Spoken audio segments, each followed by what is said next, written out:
Hello, my Teaserking family. Unbelievable day in gold already.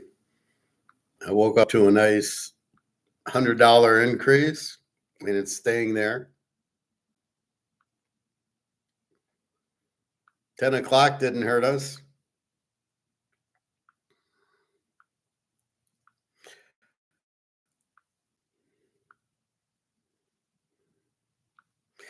So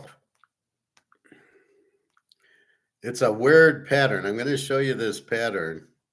I've never seen a pattern like this in gold. Look at it. It's kind of, look at midnight. It's 32.68. Then it goes back to 32.74. And then it goes across from like midnight till 2. So for 2 hours, there's no activity. Then at 2, it goes up. What do we got? About $15. And then it just slides over. And then it drops at 4 o'clock, and then it goes right back up. And then it slides over till almost 6. And it goes up and down. Every time it goes down, it keeps kicking back up. And then we see 6 o'clock, down, up, back. Now it's at 3,400. Then it goes back down, and then it goes across for 2 hours with no activity. And then it goes up, and it's up at, now it's over 3,400. And then again at 8 o'clock, and it goes for an hour with no activity. And then we don't get the down, we get the up. So at 8:30, it goes from 3,400 to 3,420. And then it goes down and gets rebought right back up. And then another hour of nothing. And then we get it across and then up, and now it's down to 34.13, and I'm expecting it to go back up to 34.20, 25. I don't know what's happening. I've never seen it go like it's doing, like down here from 12 to 2, where it's flat and flat. Usually it's flat when there's no activity. Like on Easter, or when the markets closed on Friday, it was just flat, right? And then Sunday night, it was flat. So for China, it was flat, but then all of a sudden Europe got in, and what is going on? So we're up another 100, 34.13.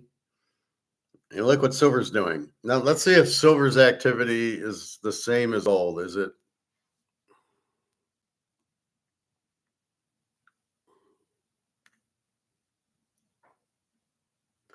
So look at silver. There's a lot of activity, right? This is what a normal activity looks like. It got to 32.98. It got to 33. And then, of course, at 33, it gets shot down by by JP Morgan doing his phony derivatives. And now it's actually starting to come up. It went down to 32.66, and it's starting to come up. So silver's still normal. Silver's still not moving until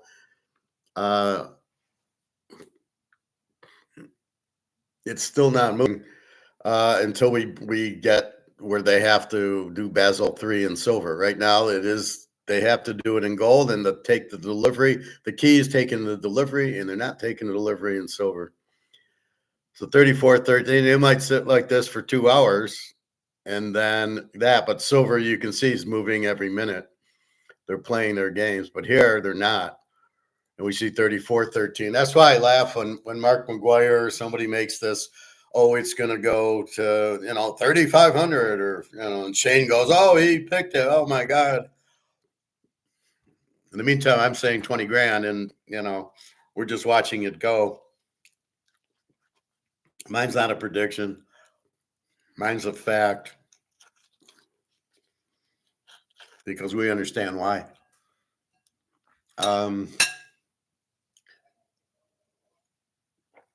So we will see, but you can't like, oh, gold's going to 3,000 by X. It's just the way it is. Gold, like here, it was up. We were at 29.80 about a week ago.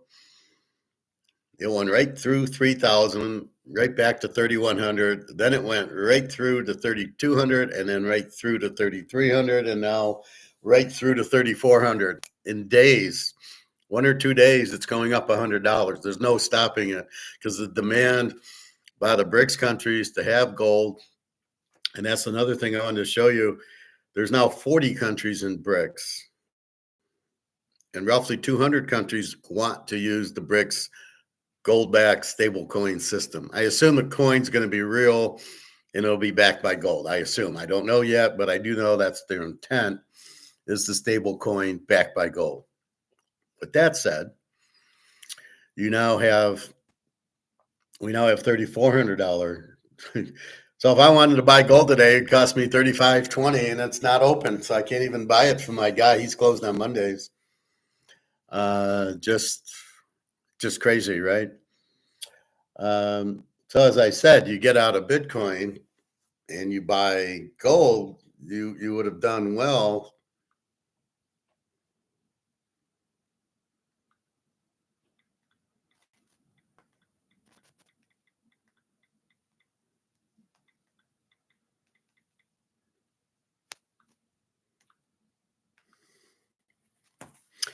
So this is what you have.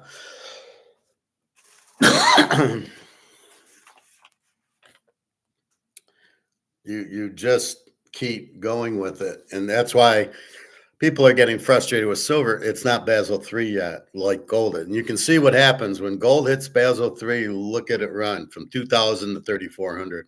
It's still not even close to running yet, because not all the countries are realizing that their dollar's broke. Although as they join BRICS, they need to buy gold, but the people don't. The central banks understand, but the people do not understand.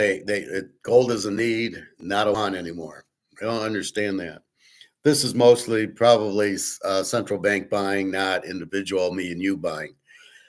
Once we get to a system where it's me and you buying, it'll really go, because there's a lot of me and yous who are buying gold, and that's what's happening, and they're not.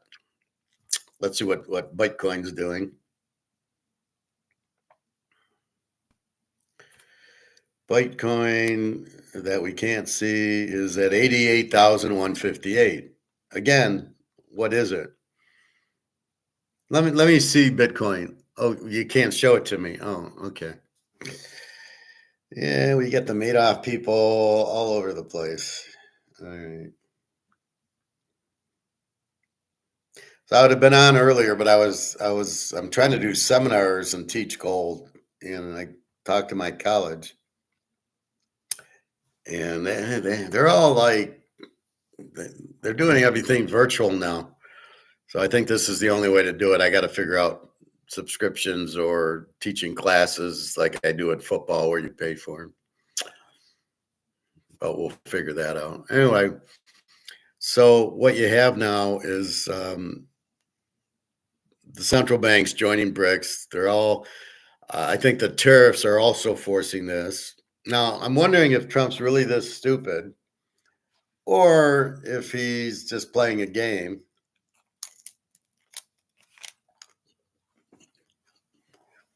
He's promoting the tariffs to get the gold price up, but he needs gold. Maybe he has gold somewhere hidden under a mattress or something. It's not in Fort Knox.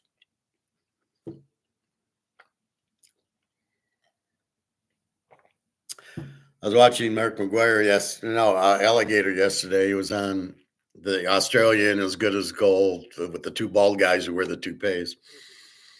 And he actually changed his mind. I've changed it. He says it's the dollar going down, but instead of saying it's not gold going up, it's the dollar going down, he says it's the dollar's going down, but the gold value is the same, but the price is up. He doesn't understand. The price is the value. What is the value of this? Whatever the price is. If this card's $50,000 because there's one of one, that's the value of it. The price is the value. The more this guy talks, the dumber he sounds. Well, the value of gold doesn't change, but the price does. So then the value does. How do you not know what the value is the price? Unbelievable. What he's trying to say is an ounce of gold is a gold. In other words, the Eisenman card is the Eisenman card, but it does change in value as people deem it more. If people deem it more valuable, that's the value. The price goes up. So as people deem gold very valuable now, because the dollar is going to zero, as they deem it more valuable, then that's what's going on. So we will see, but it just seems kind of strange.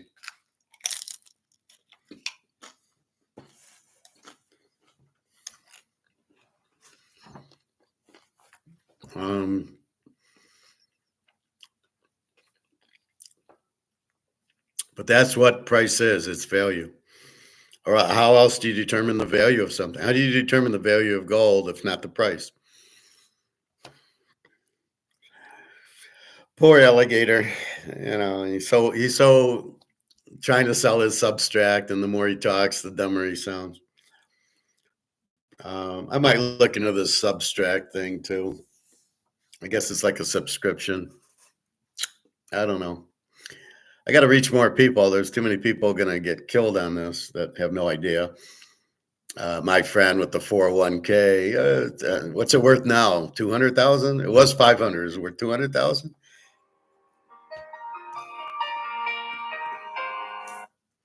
As you retire with no money. Let's see what the market's doing today. Then we'll look at baseball. We'll look at the NBA.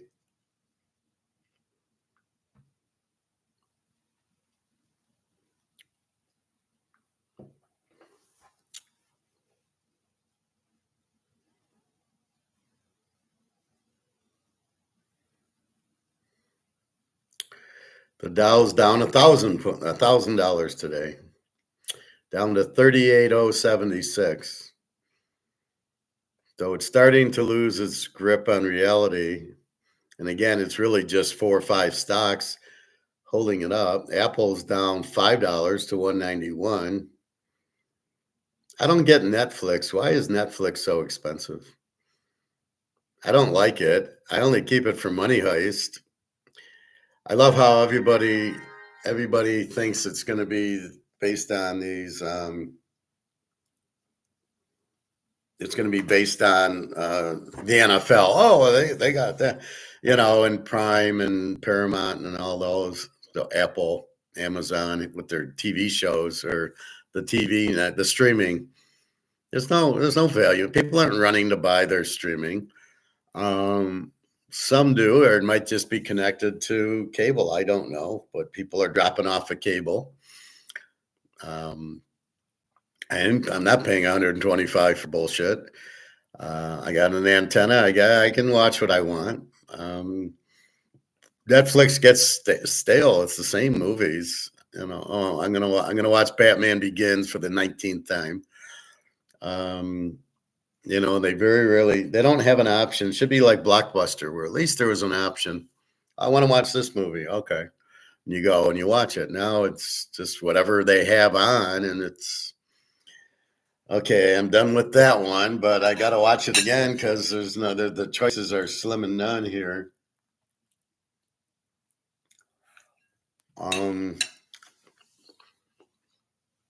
China's in big trouble. As I said, they're bankrupt.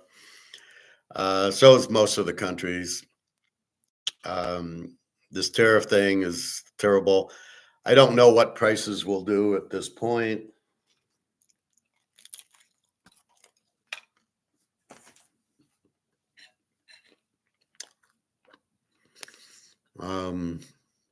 Not good.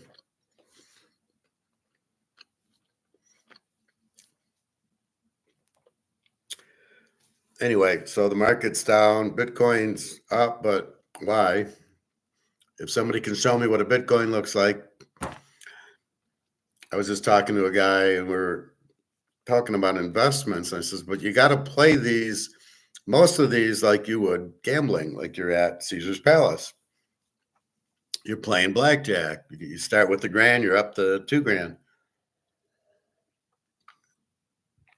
You take your money and run. And that's what you've got to do with a lot of these. You've got to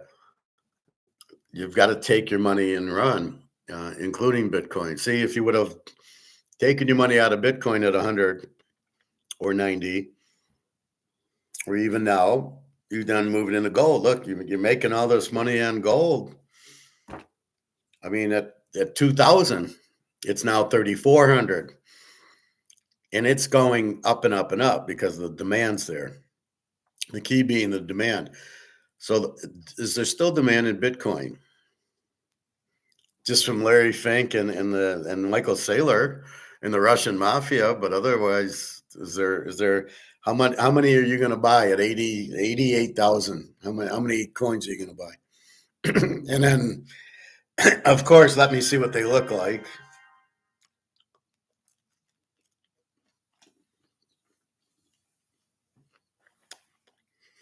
The Pope died today. Interesting. Pope died this morning, so business is down. Interesting.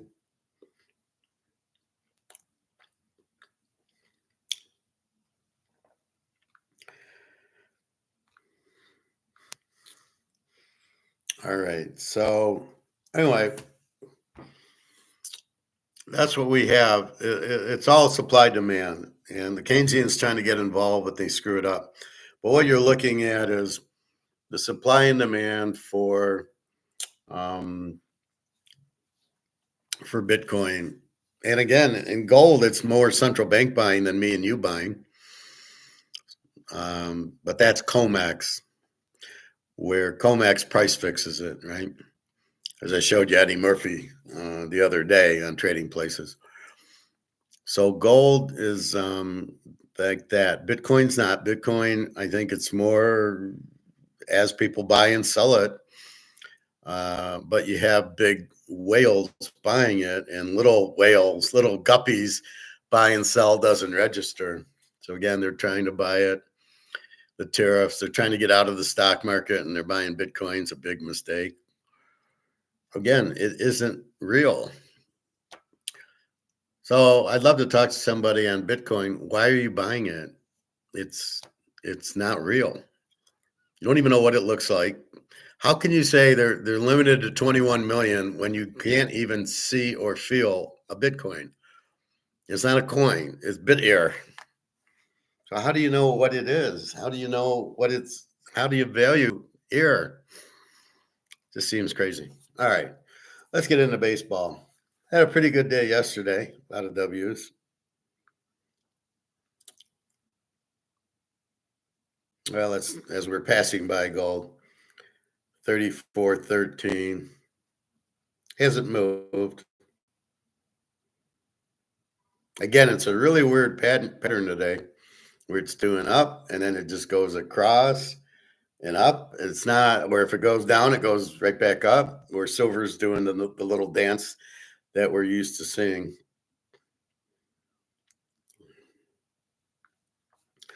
All right, baseball.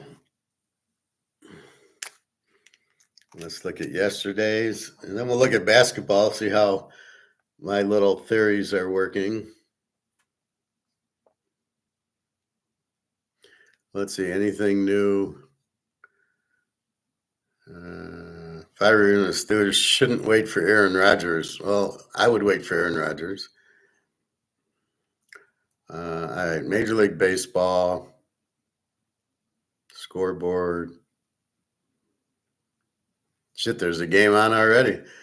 Boston's up 4-1 on the White Sox. It's 12:30. What the hell? Why are they playing so quickly? All right. Cleveland under 8, which would have won except for it went to the 10 innings. So it ended up 5-4. So it went to 9 against Pittsburgh. So I did lose that one. I had the under. Philadelphia over 8. We won. Miami won 7-5, also in 10 innings, 12, but we only needed 8. We have Atlanta under 8 was a push. They won 6-2 over Minnesota. The White Sox over 9.5 played a 12 against. See, I told you Zach Kelly had a 9 ERA. I says, how can you bet this guy? And sure enough, Chicago, who can't hit, still got 8 runs and won 8-4. So it did go over. Again, you got to look at the ERAs. If they're going to give you a very low, a very high, like a 300 to win 100 money line with a pitcher that's got an 8 or a 9 ERA, you cannot bet that's for, the ace. If there's any aces I can think of that have like a 2 ERA or that one guy on the Yankees, Fried, with a 0.9. Okay, him I'll lay 300. But not on a guy with a 9 ERA. You got to be out of your mind. Cincinnati, they won 24-2. Charlie Morton with his 10.89 ERA comes through. Cincinnati, 24 runs. They scored a lot late. They scored 4 or 5 in the last inning in the ninth. Lot of home runs there. So we hit Cincinnati. Baltimore's pathetic. They can't hit. Seattle and Toronto, I have Toronto over 8.5. Seattle wins 8-3 and 11. Again, 2 bad pitchers with bad ERAs. We take advantage. There is a rhyme and a reason. We have the Yankees again with Fried. Fried 4-0 with the 1-4-2, wins 4-0. We got the Yankees. What happened in the game? I heard he had a no-hitter taken away because they changed an error to a hit. I haven't seen it yet, but I heard that. I couldn't believe you would change it during the game if you're going to change it after, but you better have a real good explanation of calling an error a hit, especially in a no-hitter. I thought that was really bad. We had the Mets. They won 7-4. Huge day yesterday. Jesus. Then we come to Detroit, and they have the ace on the mound, Skubal, and he chokes. And they lose 4-3 and 10. Their guy in the bullpen, Holton, chokes, gives up a run in the ninth, a run in the 10th, and they lose. They had a 3-2 lead. I was surprised they didn't score more because the KC pitcher wasn't that good. But they got 2 runs off of Skubal early. And the Skubal, I don't know. The Tigers are so erratic. You've won the first 3 of the series. You got your ace on the mound. How do you lose? Anyway, that's Detroit. Whatever. No matter what I do, I lose. Oakland over 8. Milwaukee won 14-1. We'll take it. We probably saw more. Well, the A's pitcher had a 5.64 ERA. I'm assuming so did the Milwaukee pitcher. So Oakland over 8's a winner. The Cubs over 7.5. In 11 innings, we get extra innings, and we only get to 5. We don't get there. That's a loser. Texas, we have over the Dodgers. The Dodgers win 1-0.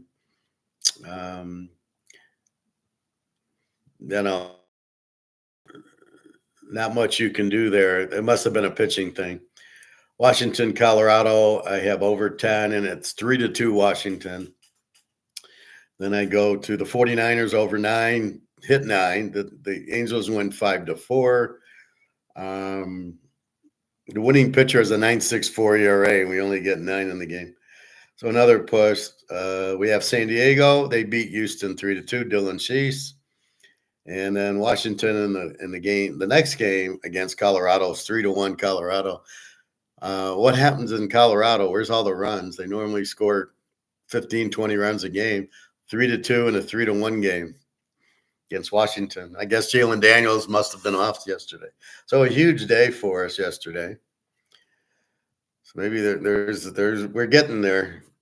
We're getting enough data that starts the pitcher's ERA start coming into play. Now, I did this thing, which is a mess, but I'll explain it. I went through the batting. I went through the teams. I went through their lineups. So take the Yankees. How many hitters do they have who hit over 275? 4. How many hitters that go under 225? 5. So there's 5 guys who can't hit 225 on the team, and so theoretically they've got 4 hitters. You could call it a -1, but I like this better because it's more perspective. And Aaron Judge is hitting like 390, and Paul Goldsmith's hitting like 360. And then then I got a couple other hitters, and then Pupkis. And look at these teams. Boston only has 3 hitters. Baltimore only has 3. Well, where the fuck are the hitters? So when I go through the best hitting teams, Philadelphia was 6. Miami has actually 7 good hitters, which I bet you did not know. The Cubbies have 7.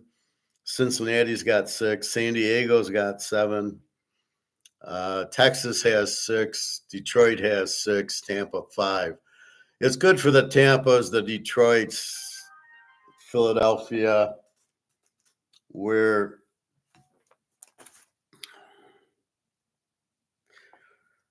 it's good so you see that. So you notice, oh, Tampa Bay's got 5 good hitters. Or the other way, Kansas City's got 6 hitters. A lot of teams have 5 bad hitters. They got 6. The White Sox have 8 bad hitters, and they still won and scored 8 runs yesterday. Seattle also has 8 hitters hitting under 225.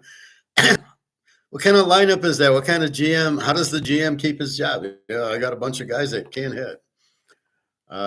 California's got 6, and everybody, a lot of 5s. But again, 8 with the White Sox, 6 with KC, and a ton of 5s. I mean, the Yankees, Toronto, Boston, Baltimore, Cleveland, Minnesota, the Mets, Washington, St. Louis, Pittsburgh, and Colorado all have 5 guys on their lineup that don't hit 225. What the hell is that? All right, now we get to pick, and we're going to pick with the line. Now, it's still early. The ironic part is the pinch hitters. So you've got a lefty batting and the righty's pitching, right? And then you go to, they put in a lefty now, and you're going to pinch hit him with the righty. And the righty still has a very small batting hit. Now, the righty's only batting against left-handed pitching, which kind of goes to my point that this whole lefty-righty thing's full of shit. The righty comes in, who only plays lefties because he pinch hits, or he only plays against when there's a lefty pitching, and he's hitting $150. And he's only facing left, and then vice versa, though. Your 300 hitter doesn't count, because if he's getting pinch hit for, so he's a lefty who only plays against righties, and he's hitting 300. Doesn't play against lefties. So is he really a 300 hitter because he doesn't bat against lefties? And I'd say no. It's a lie. He doesn't. He can hit righties, but you got to pinch hit him for lefties. You're not pinch hitting Willie Mays or Mickey Mantle is both, but you're not pinch hitting Hank Aaron or Cal Ripken or Derek Jeter. Already came in, you didn't pinch hit for Derek Jeter.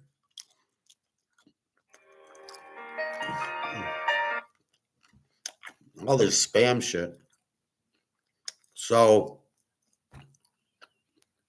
I'm not sure what you have going on here, but it's very bad managing. You got 300 hitters. You don't pinch hit them because a lefty comes on or a righty comes on. And especially if you're pinch hitting him for a guy who's hitting 100 and he only hits against the opposite pitcher, and you're pinch hitting your 300 hitter for this guy, he only hits 100 anyway. He's not going to get a hit. I'm better off leaving my 300 hitter and then pinch hitting him because it's a righty and it's a lefty when my righty can't hit anyway. And why is my righty on the team? If you only hit lefties and you're hitting 100, why are you on my team? I'd have a word with the GM. Can we get rid of this guy? Can we go to UCLA or Cal State Fullerton or Miami and pick up their shortstop, please, who can hit 350 against SEC pitching? Oh, my God. Busy day.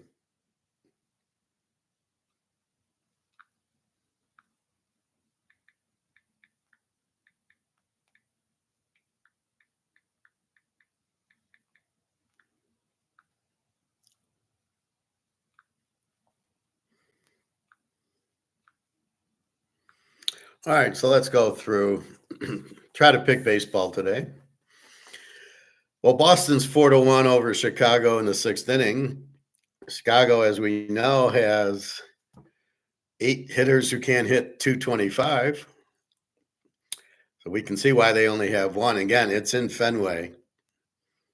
So let's go. We've got the rest are night games. All right. The Yankees and Cleveland. This is a good game. Yankees 14-8, Cleveland 12-9. The Yankees are 125 and 8.5. Clark Schmidt 0-0 with the 4.76 against Gavin Williams 1-1 with the 4.58. So there's really not good pitching, right? Bad ERAs. But let's look at the Yankees. They got 4 hitters and 5 not hitters. I don't know. We'll have to come up with a name for the under 225 crowd. We got 4. Okay, 4. We have 4 pros and 5 minor leaguers against Cleveland, who's got the same 4 pros and 5 minor leaguers. The ironic part, looking through like the yesterday, Cincinnati had 24 runs. I mean, their 130 hitters had 3 hits. So then it goes to the other pitcher, right? So the Baltimore's pitching is terrible. So guys who can't hit at all, who are hitting 120, 130, are getting 3 hits in a game. They get 24 runs. So it really does get down to the pitching. If it's a very good pitcher, you're not hitting it, no matter who you have. If you got shit pitching, even the 150 hitters are going to hit it. So they're good enough to hit. And some of them are really good players who are just in slumps, like Perez, the Kansas City catcher's like hitting 180, but we know he's a superstar. And so there's a few of those guys that are really good players, but they're just not hitting. So I think we go over a 4.76 and a 4.58 pitcher. And, we got 4 pro hitters on each team, and maybe one of the 5 minor leaguers will get a hit. So let's go over with the Yanks. New York Yanks over 8. I'm not going to bet it. I'm just going to go over. Cincinnati and Miami. Cincinnati minus 125 and 8. Nick Lodolo 2-1 with a 2.31. Max Meyer 1-2 with a 3.63. This should be an under 8. You can see the difference. The Yankees are 8 with a 4.76 and a 4.58. But yet Cincinnati, Miami their over under is 8, yet they got a 2.31 and a 2.63. That doesn't make any sense. The Cincinnati, Miami should be maybe 7, or the Yankees should be 9, but they shouldn't both be 8 with totally different pitchers. Hey, Prophet. So it looks like gold has made another bold move today. Yeah, it's a really weird. I showed the chart. Let me show it to you again. I've never seen this chart before in the 10 years I watch gold. So it's going, it's weird. Like look at 2 o'clock to 6 o'clock. It's basically flat, nothing. And then as soon as it drops, it goes back up. And then look at 6 in the morning, it goes up and down. And then at 8:15, it takes a big move up. And then it's like down, up, down, right back where it was. 10 o'clock, it goes just before it goes up. And then it stairs and then it drops to the same point it was at. This 34, 16, 17, or 12, I guess. And now it's 12:46, and that's the time, and it's still stair step. So there's no activity at all. So it either jumps or it doesn't. So we had the big jump at about 9:30, and then it's just nothing, just up, down, and boom, and we got 34.13. But look at silver, 32.68. But when I do the silver chart, it's a normal chart. See, the silver chart's what we expect, all the little chops up and down. And then, of course, the big USA, my tab keeps crashing. And then the big USA 945, it goes from 33.04 down to 32.68. So it drops 40 points and then up and down. So again, that's why silver is a totally different animal because of what it does. And then you can see gold is not choppy at all. And I've never seen this stair step like that. All right, back to baseball. I've never seen that. It's very unusual. I was just told the Pope died by my buddy in Ala freaking Bama. I don't know if that's having a bearing on anything. Who just texted me? Straight tech, get my rewards. I don't care.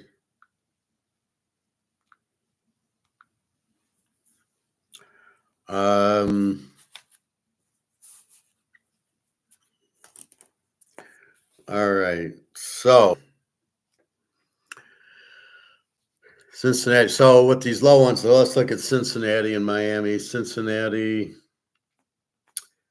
has 6 hitters and 2 bad hitters, six pros and 2 minor leaguers. And the reason they don't equal 9, let's say you got a guy hitting like 240, 245. He's not quite, he's in between. And I don't know what to do with him. If he's 250, is he going to hit or not? So what I'm looking at is the 275 hitters should get me some hits. And if they're under 225, I'm not counting on them to get any hits. I'm not going to get as many runs. So if they're in the middle where they're hitting 240, 250, then it doesn't help you one way or the other. So again, Cincinnati, a lot of hitting, 6 hitters, and then 2 that are not, against Miami, who has 7 hitters and 1 who's not. That's why you've got the 8, over under of 8, but you've got these good pitchers. And against these pitchers, they're not going to hit. Now, I can't really go with the team. In Miami, Ladoto, 2-1 with the 2-3-1, 2-1. So this does where the pitching takes over. The good pitchers should get the good hitters out. I think this goes under 8. All I'm saying is they have good hitting, but Verlander, Koufax, these guys will just strike you out, right? Koufax struck out Mantle. Well, Mantle's a superstar. He couldn't even hit him, right? So the good pitcher has the edge over the good hitter every single time. So in the Yankee game, the pitchers aren't good. In this game, the pitchers seem to be good, but you're going to get them for 5 or 6 innings, and they should be able to hold. And then the bullpen's so strange now. You have like 10 bullpen guys. So on one day you get 2 or 3. On the other day you get 2 or 3 others. On the third day you get 2 or 3 others. So you're never getting the same group of bullpen guys, where before it was Raleigh Fingers comes out of the pen, right? Now you don't know who's coming out. And so it makes it, how do you analyze the bullpen? It really, if it's a 2-2 game, they're going to bring in their better pitchers. If it's not, like the Baltimore game, they're bringing in their pigs. And that's what happened. All right, so Miami under 8. Okay. San Diego and Detroit. Now, we know San Diego's got hitting. San Diego's got 7 pro hitters and 1 minor leaguer. Detroit's got 6 and 3. Detroit plays 7 every game. Let's see, the line is 8.5. Detroit's minus 145, 8.5. Randy Vasquez, 1-1 with a 1.74. Kentro Montero, 0-1 with the 9.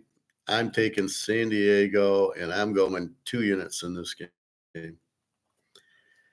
Montero's terrible. Now, what we just saw is San Diego has 7 hitters and only 1 bad hitter. They're going to kill this guy. This is as close to a lock as I will get in baseball as San Diego tonight. And the fact that Detroit's a 145 favorite, it's just unbelievable. Randy Vasquez, 1-1 with a 1.74 ERA. Detroit's not going to hit this guy, but they're going to kill Montero. He's terrible. 0-1 with the 9. Look for San Diego. The over-under 8.5. I can't tell. It'll be 7-0 San Diego probably. Love San Diego here. This is This is the lock of the week, or at least the lock of the day. This I will actually put money on. Philadelphia, you got the right pitcher and the right team that can hit the shit out of them, and the right pitcher on the other team. All right. Let's see who this Vasquez is. Detroit's got a lot of lefties. He throws right-handed. Okay. Yeah, he gave out 2 to the Cubbies and 1 to Oakland, 1 to the Cubbies, and 0 to Atlanta. Good pitcher. All right. Philadelphia against the METS, Mets. The Mets are minus 125.8. Aaron Nola 0-4 with a 6.65 against Tyler McGill, 2-2 with the 1-4. We're going with the Mets. And I'm going to go 2 units there. Philadelphia has 6 professional hitters and 3 minor leaguers. And the Mets have 4 and 5. So there should be some runs in the game. I just think the Mets will hit the shit out of Aaron Nola. And Philly's going to struggle with Tyler McGill, 2-2 with a 1.40. See, that's already, he's got 2-2. So there's at least 4 games in, maybe 6, because if there's no decisions, right? But he's the 1.40 means he's got a 1.40 in at least 5 games. So now we know that these stats are a little more meaningful. So go with the METS, Mets. St. Louis at Atlanta. Atlanta minus 210, 8.5. They were like what 1-11, are now 8-13. Look out, Atlanta minus 210, 8.5. Eric Fetty for St. Louis, 1-2 with a 3.43. Spencer Swellenbach, 1-1 with a 2.55.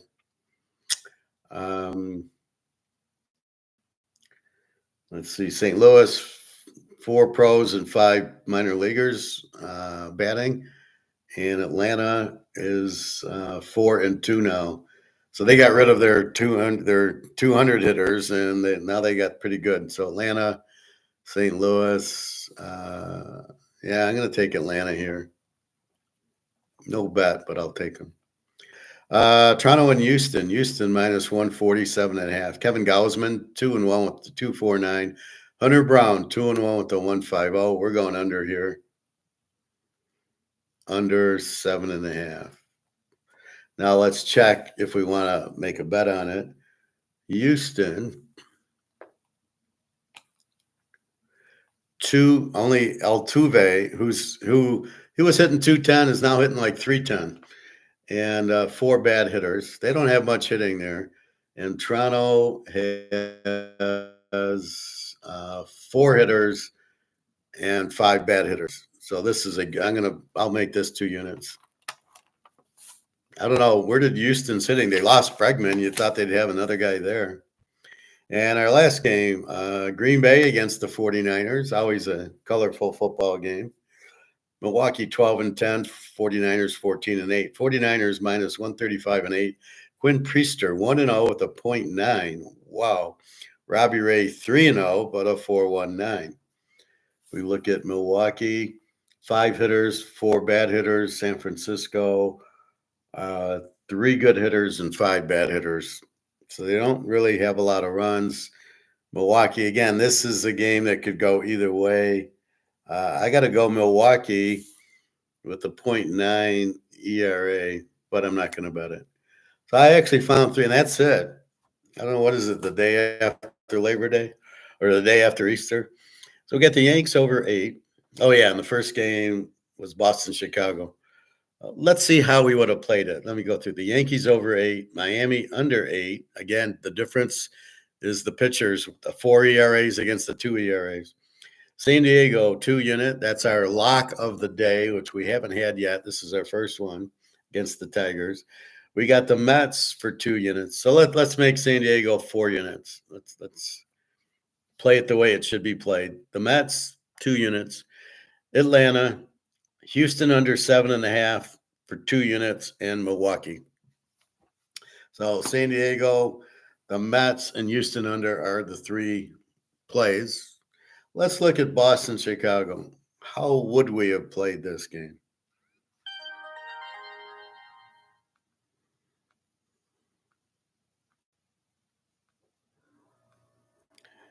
So, again, we're going to look at the pitchers. And Boston's got 3 hitters, 5 minor leaguers. The White Sox have 2 hitters and 8 minor leaguers. So there's not a lot of hitting going on in this game.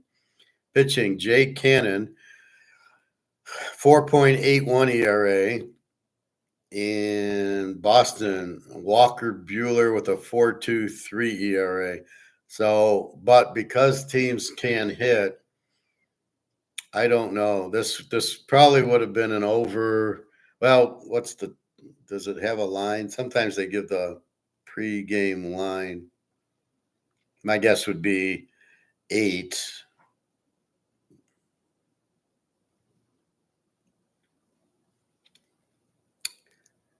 Let's see.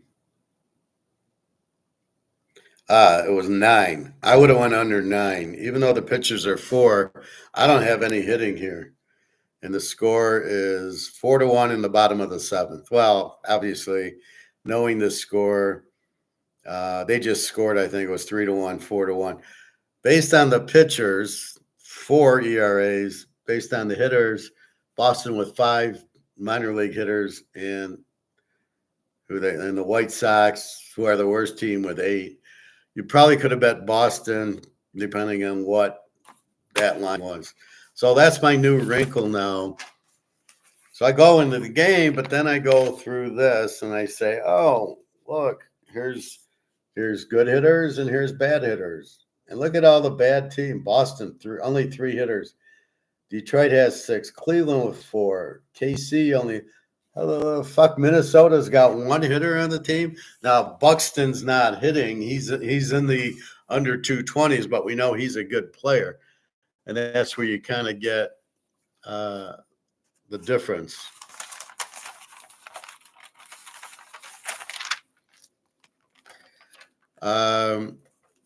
NFL draft is on Thursday.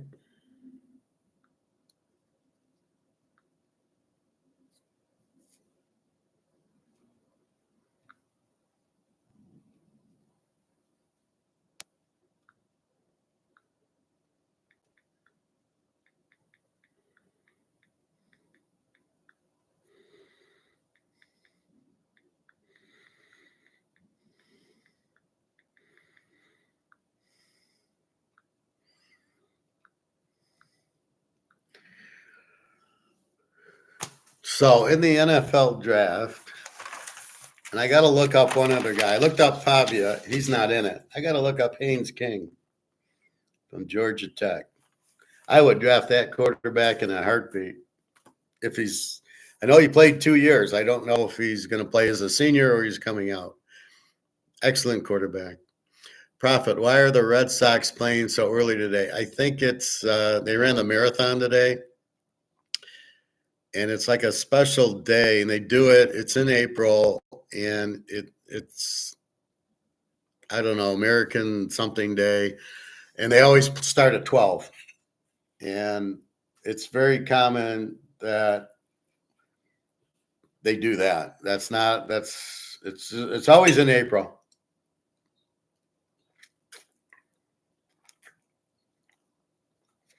So it's a special day, and they run the Boston Marathon on it, and when they do that, they play at noon.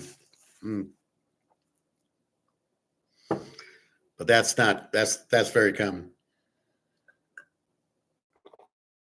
But it's only in Boston, and it's only once a year.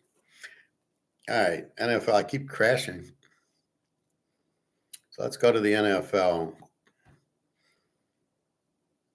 Oh, who won? Wait, I got to see WrestleMania. I said John Cena was going to win.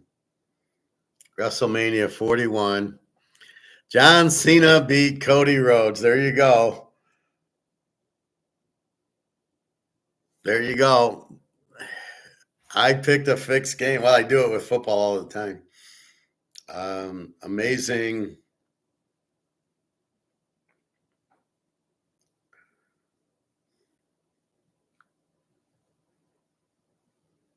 All right, the NFL draft.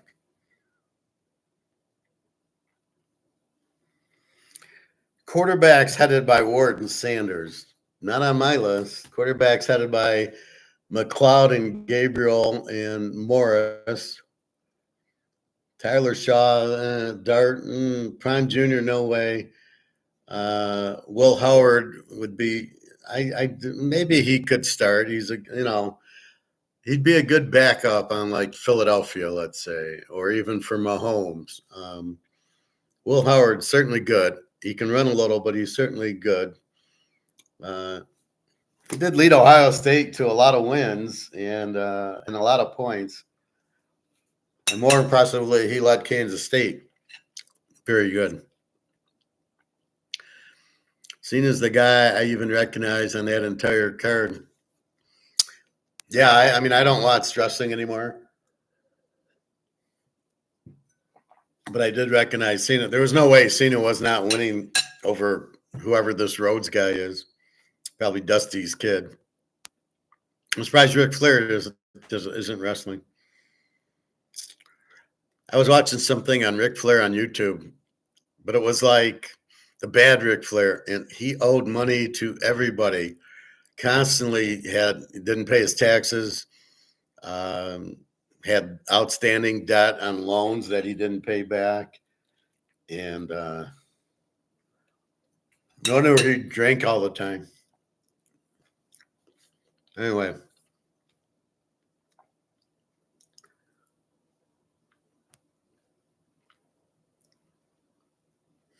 So the NFL, I'm not going to waste time on mock drafts. Those are my top quarterbacks. I would say Dylan Gabriel, Jordan McLeod, Texas State, Chandler Morris, and then Will Howard, Curtis Rourke, Tyler Shaw, Haynes King if he's available. Pavia I love, but he's not available. I don't know where Cam Ward and Dart's not very good. Cam Ward, he's not. He's inconsistent. Are you going to run the Miami offense or are you going to run the Washington State offense? Because he sucks at Washington State. You can't just look at one game and say, wow, he was impressive. Or I heard the Syracuse quarterback trying to build himself up. Yeah, we saw you at Ohio State, and in the big games you didn't show up. We don't forget that. Then you go to Syracuse where you didn't have a big game. Miami doesn't have a Michigan defense. And you kind of you had some numbers, but against weak teams. Jesus Christ.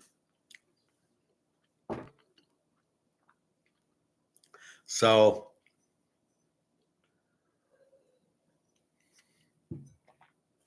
I'm not buying the Syracuse guy, and I'm certainly not buying Cam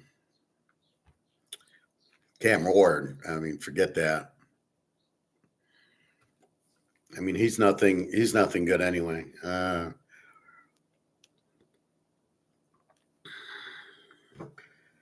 My phone is crashing. I've never seen this before.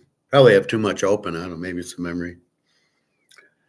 Anyway, so those are my look on the quarterbacks. The best is the running backs. Gentry by far the best. Scatterboo should be number 2. Neal from Kansas is outstanding. Johnson from Iowa is outstanding. Tajay Brooks from Texas Tech is outstanding. Sampson from Tennessee. Then you got Harvey from UCF, Hampton from North Carolina, and Stewart from Jacksonville State. 1,400 yard gains. Again, is it the offense or not? North Carolina runs a wide open offense. That's why I'm not sold on that guy. And then Daly from Army, the quarterback. I think he's in the draft. I don't know if you get him or if it's like Roger Staubach, he's got to wait. But he'd be great for 4th down and even third and short, 4th and short, and goal line.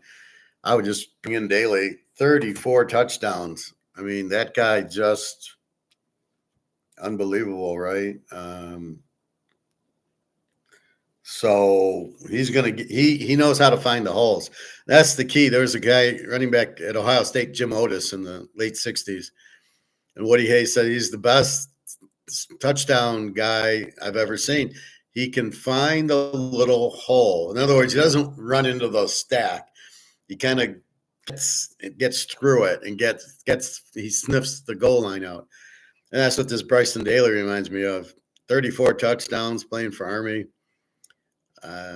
He knows how to get you third and fourth down and goal line touchdowns. So I would definitely look at him. Wide receivers, terrible. There's really nobody. Restapo from Miami looked pretty good. Kid Rivers out of Georgia Tech. Owen out of Ohio, who knows? Hunter out of Colorado doesn't show me much. McMillan out of Arizona doesn't show me much. And then Fannin from Bowling Green was statistically the best one. So that would be who I would look at.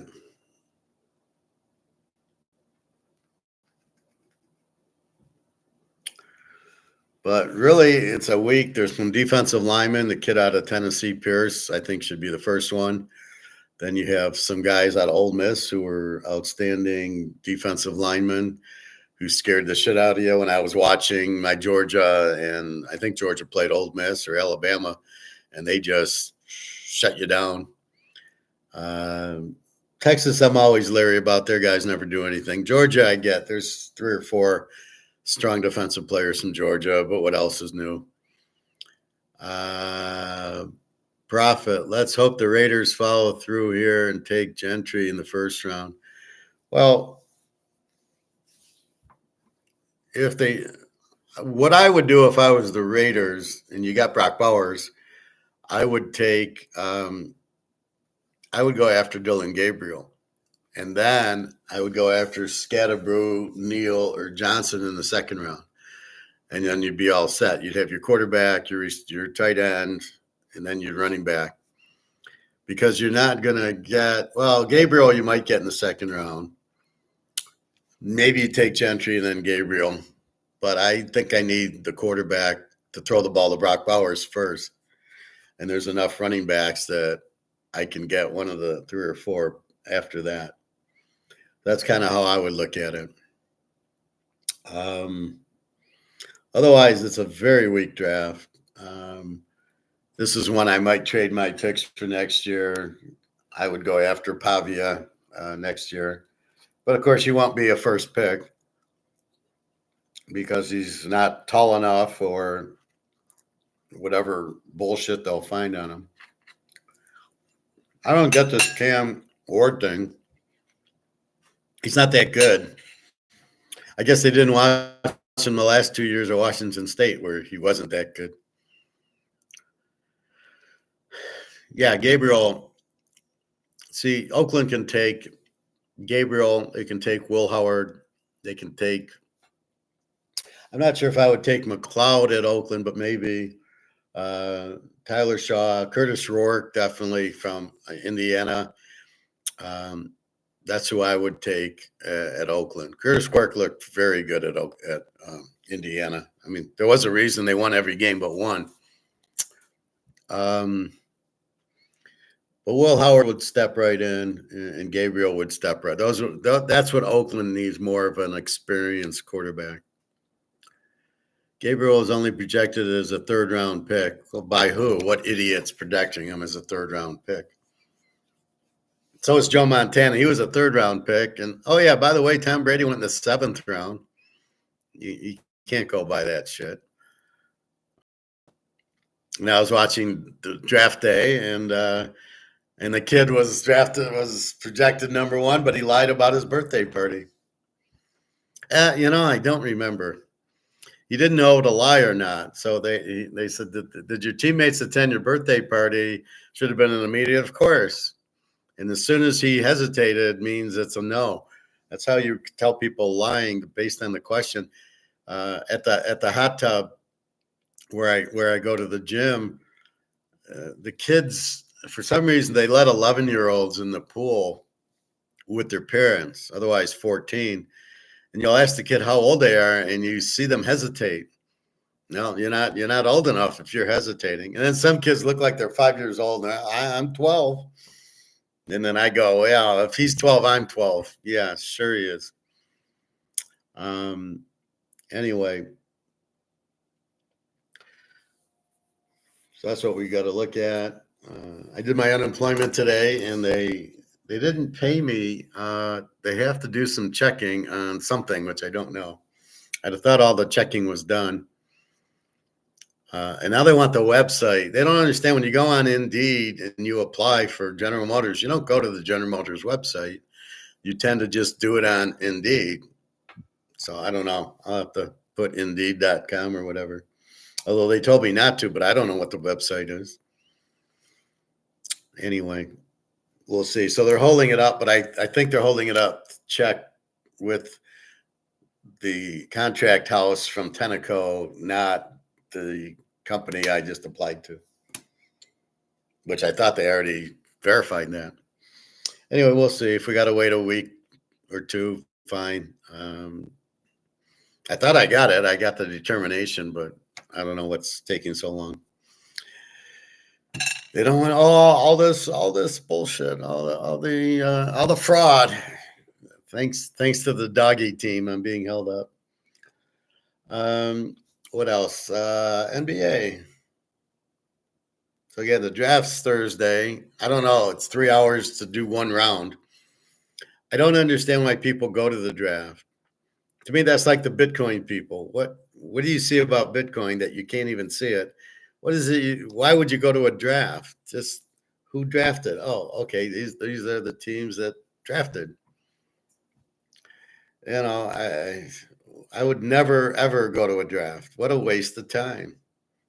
What am I supposed to do for 15 minutes while they decide who they're going to take? What do I care for? Just tell me who they took. All right, yesterday, NBA, I was spot on. Oklahoma City, 131-80 over Memphis. They were all laying 12. So that was a winner. Boston, 103-86 to Orlando. That was a winner. Cleveland, 121-100 to Miami. That was a winner. Game 4 was the close one. So I said you could take the dog. And the dog won. Golden State, 95-85 with Steph Curry. That's the one that you could easily have the upset in. The others you can't because the teams are so bad. Orlando's not going to upset Boston. Memphis has no chance. Miami. But Golden State with Steph Curry and Draymond Green, you have a chance, and there they won it. So 4 for 4 yesterday, and I only can name Steph Curry. Is Larry Bird still playing on Boston? Okay, today's games, 2 games. There's only 2 games. Detroit at the Knicks. Knicks are 6.5, 221.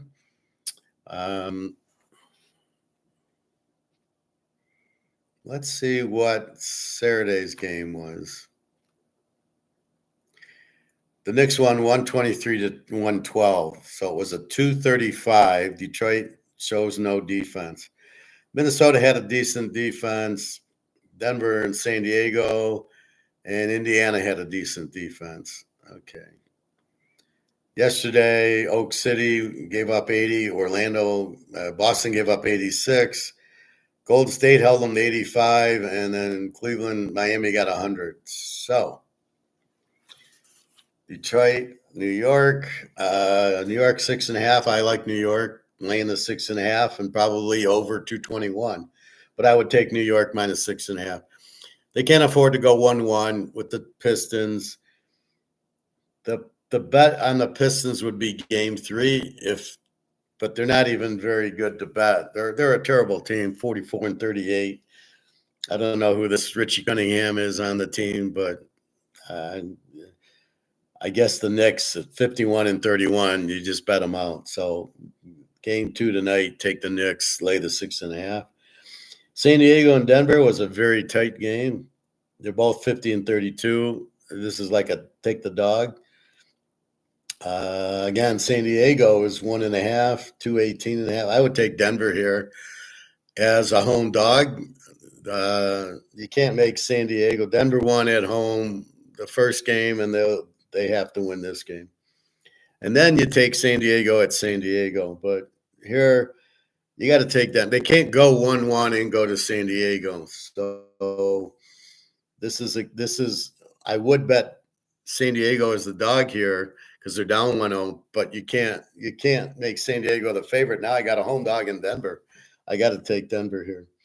So take the Knicks tonight and take Denver as a home dog. And I think we had them as a home dog the first game, and they won. So that's the NBA. So it'll be sweep, sweep, sweep. It could be 4 sweeps in the other one. The ones will win Boston, Cleveland, OKC will sweep. And then you could get Golden State sweeping Houston. I mean, they put up no offense. They did hold Golden State to 95, but they're not. Steph Curry is the best player on the court. You got to take him. So we'll see what the line is tomorrow. God, I keep getting an error on the webpage. So it's something with Yahoo. I keep crashing. So that's the NBA. So take the Knicks to go up 2-0, and then we'll see about taking the Pistons in Game 3 if they're a dog. And then what the hell's going on with Yahoo?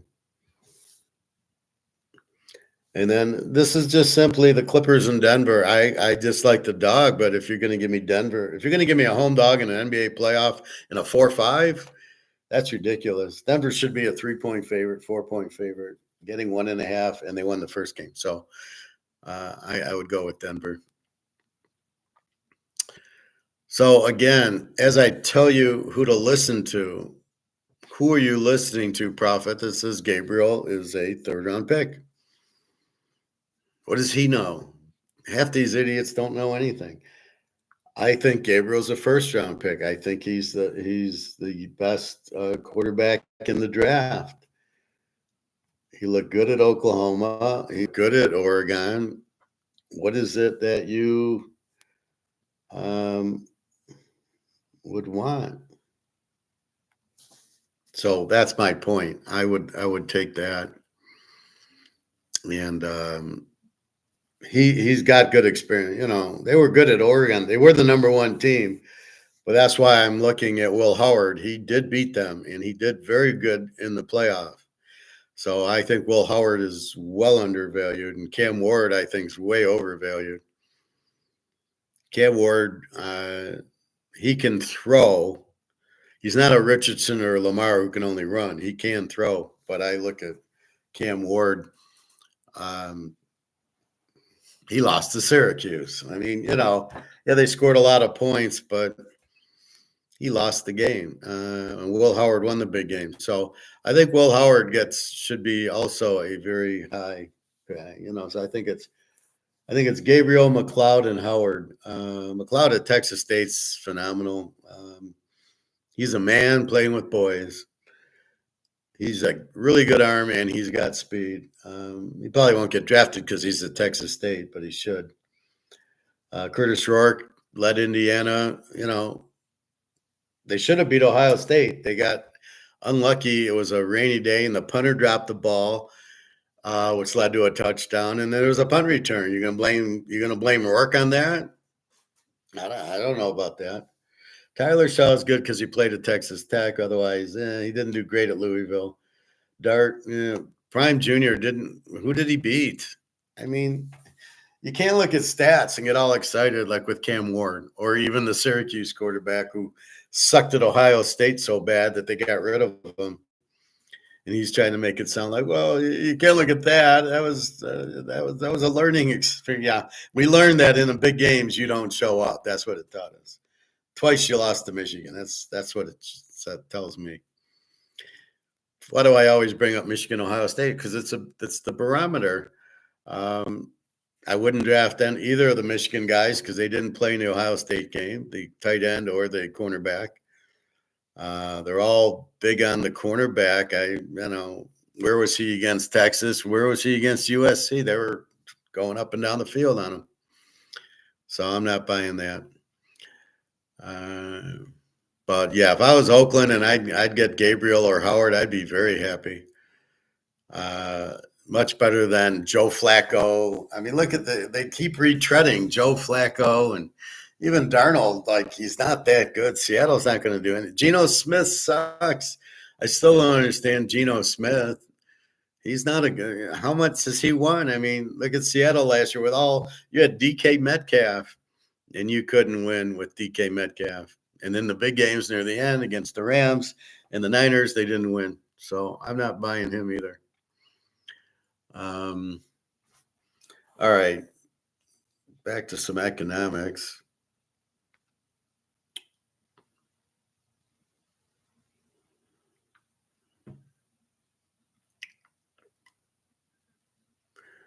Do I have an Egon?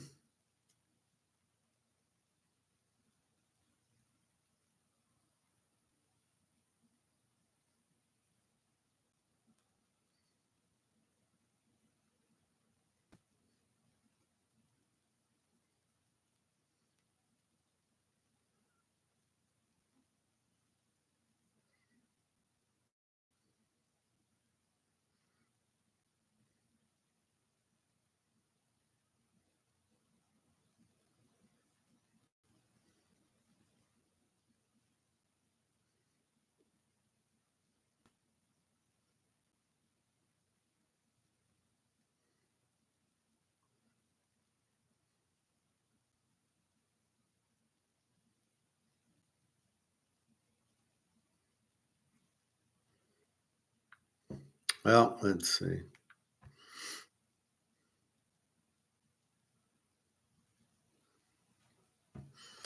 All right, so here is 44 nations ready to join Brics. Growing your money shouldn't feel like a second job. That's why there's Betterment. The automated going up.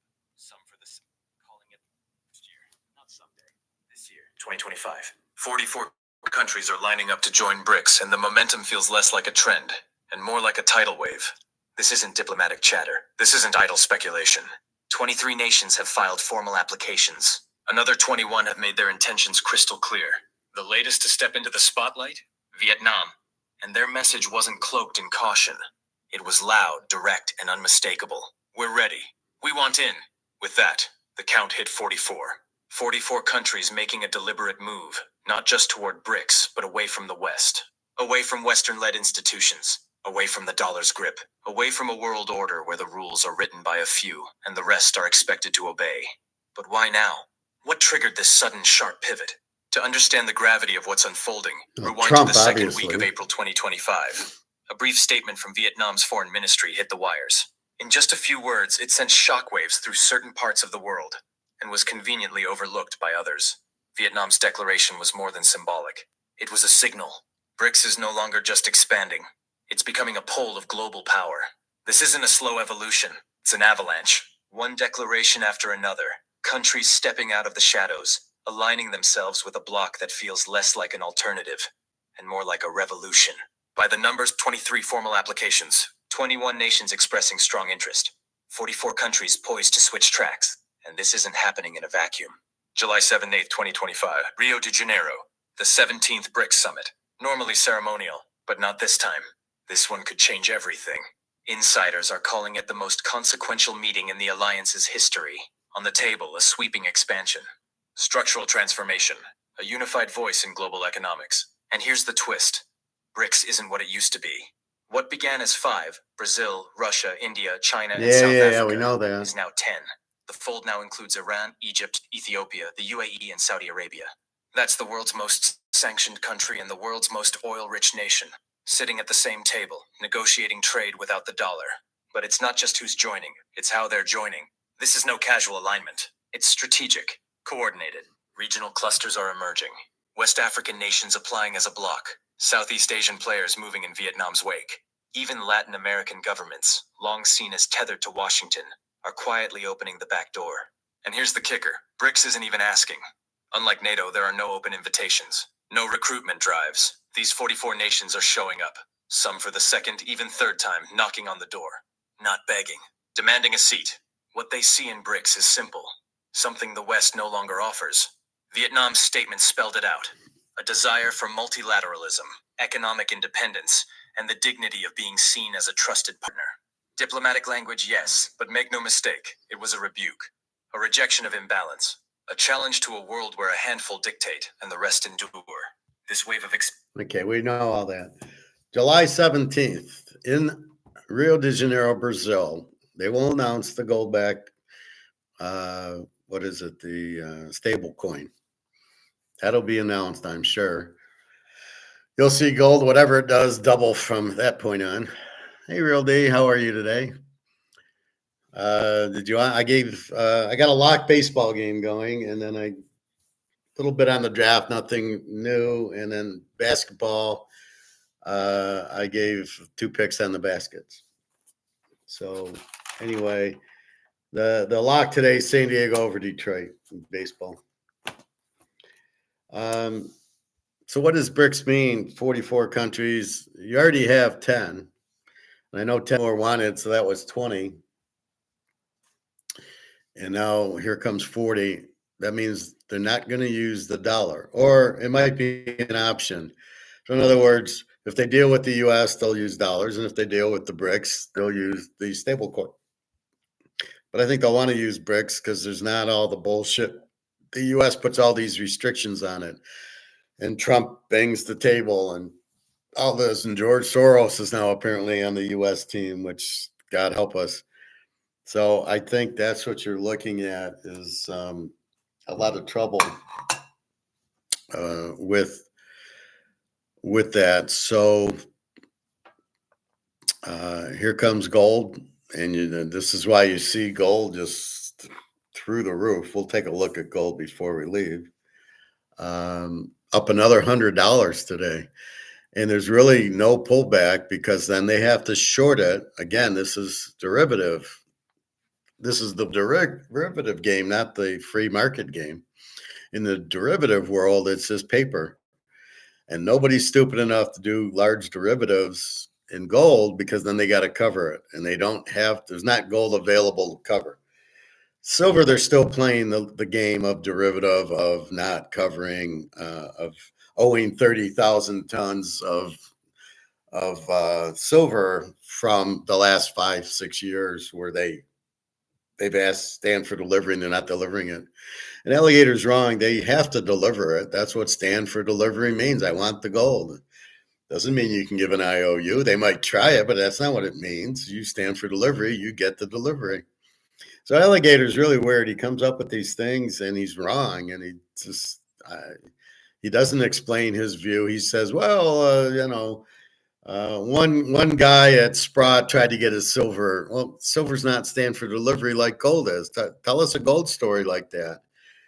You can't, because that's why the U.S. got all the gold in, was to cover the shorts. But there's no more left. It's the Super Bowl. All the tickets are gone. You can't go to the box office and get it. Gold is gone. You've got to now buy it from the central banks. You're not being able to buy it. The only reason I can get it is because some guy goes to my guy's store and sells because he needs the money. Not stupid. He needs the money. And then the guy's got 4 or 5 ounces to sell, and I walk in and buy 1 or 2 ounces from the other guy. But now it's really up another $100 today. We're at 3,420. I mean, this is like a Twilight Zone episode. Every day, gold's up 100. I mean, it's just unbelievable. Like you got to pinch yourself. Is this really happening? Oh, it was just 2,900, 3,000, 31, 32, 33, 34. And every 100, if you got 100 ounces, you're making 10 grand a day on gold, and they don't call it an investment. Yeah, it's an investment. I think where they get confused is stocks are an investment. What they should say is gold's not stock. Is this an investment? Yeah, this is an investment, especially when you got one of them. One of one. Yeah. Is this an investment? Yeah. Is this an investment? Absolutely. A Cal Ripken rookie card. These are all investments because you're putting money in to get more money out. but it's not a stock. It's not a real estate trust. It's not an annuity. It's something different. It's not even Bitcoin, because Bitcoin, you don't have a shortage. All these countries aren't joining Brics to use Bitcoin, right? So Bitcoin goes up. Nobody has any idea. And again, I still challenge anybody to show me what a Bitcoin looks like. I guess it's just here it is. It's just air. I mean, that's what Bitcoin is. It's not real. So I can, here's a Cal Ripken rookie card. I know what that looks like, and I can hold it in my hands, and I can't do it with Bitcoin. So again, that's an out. But the stocks, let's see, the stock was crashing earlier. Let's see where that's at.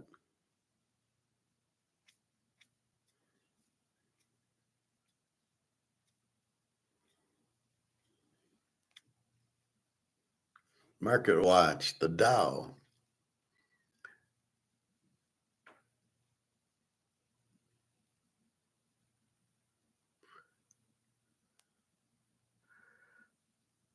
The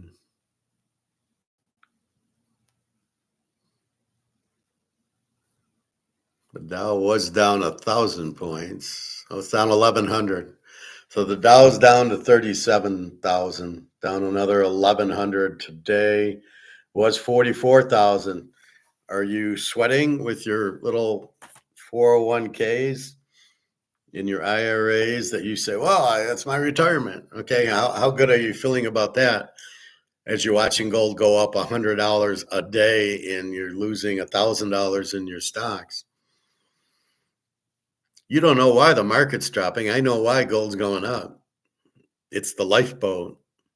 You need gold. You don't want gold anymore. You're a Cal Ripken guy and you're a Hank Aaron guy. You want this, right? I want this card.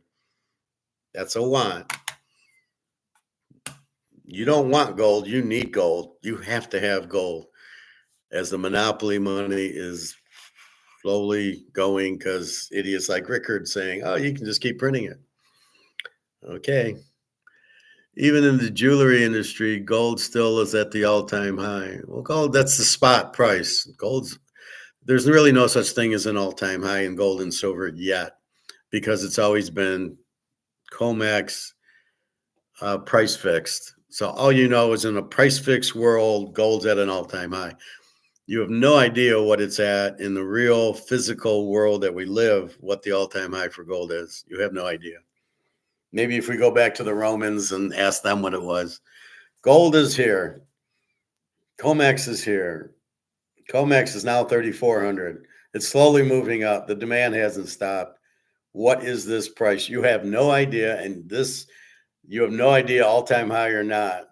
I put this at about 20,000. And I'm not going to call that the all-time high. I'm not going to compare it to paper. I'm going to compare it to physical, which you can't compare. So it's all brand new. What gold and silver will soon be doing is this. It'll just keep going. And wait till silver gets rid of Comex and they stop price fixing it July 1st. Wait till that goes $100 a day. They'll blow up. Comex is blown up. I mean, they're still fucking around with silver for some reason, but I mean, look at the 10 o'clock on silver. It goes down $50, or 50 cents. Why is silver cents and gold in dollars, right? Gold goes up $100 in a day. Silver 39 cents. And it's like, it's such bullshit. Silver is very limited, and my advice is to buy the silver, ignore the price until July 1st. And people think it won't move, don't understand anything about its price fixed by derivatives by JP Morgan. They don't get, I don't know how do you explain it to people? It's price fixed. That is not the real silver price. As you're calling the all-time high for gold, the all-time high for silver is not even close to $50. It's probably 1,000 at least, and that's where it's headed to. But right now, just give it a few months. Wait till Comex has to stand for delivery on Basel III. Wait till Brics announces July 17th the stable coin will be gold backed, and I'm sure there'll be some silver in it.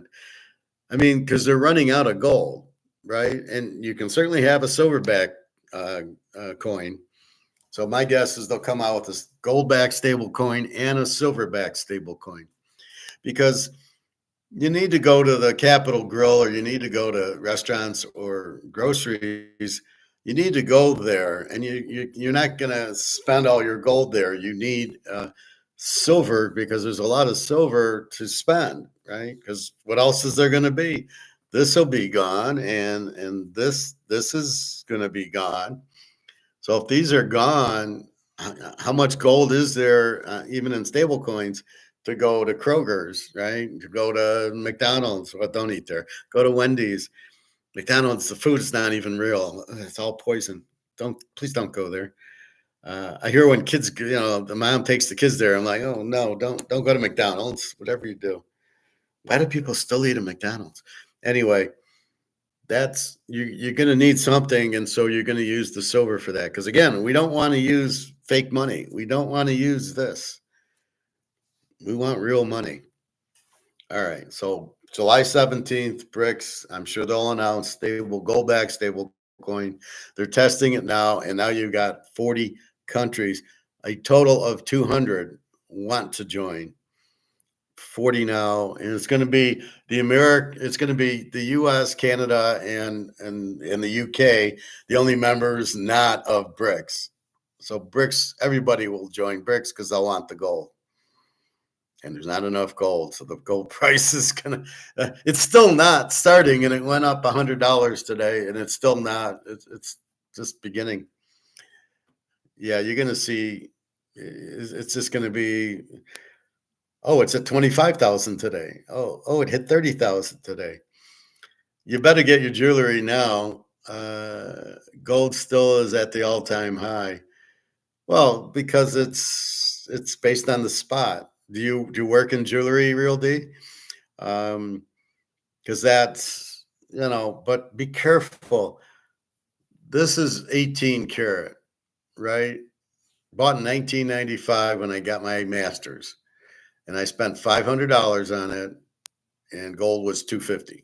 So I could have got 2 ounces of gold for this, and this isn't even worth an ounce. This is 1 ounce. It's not even worth an ounce of gold.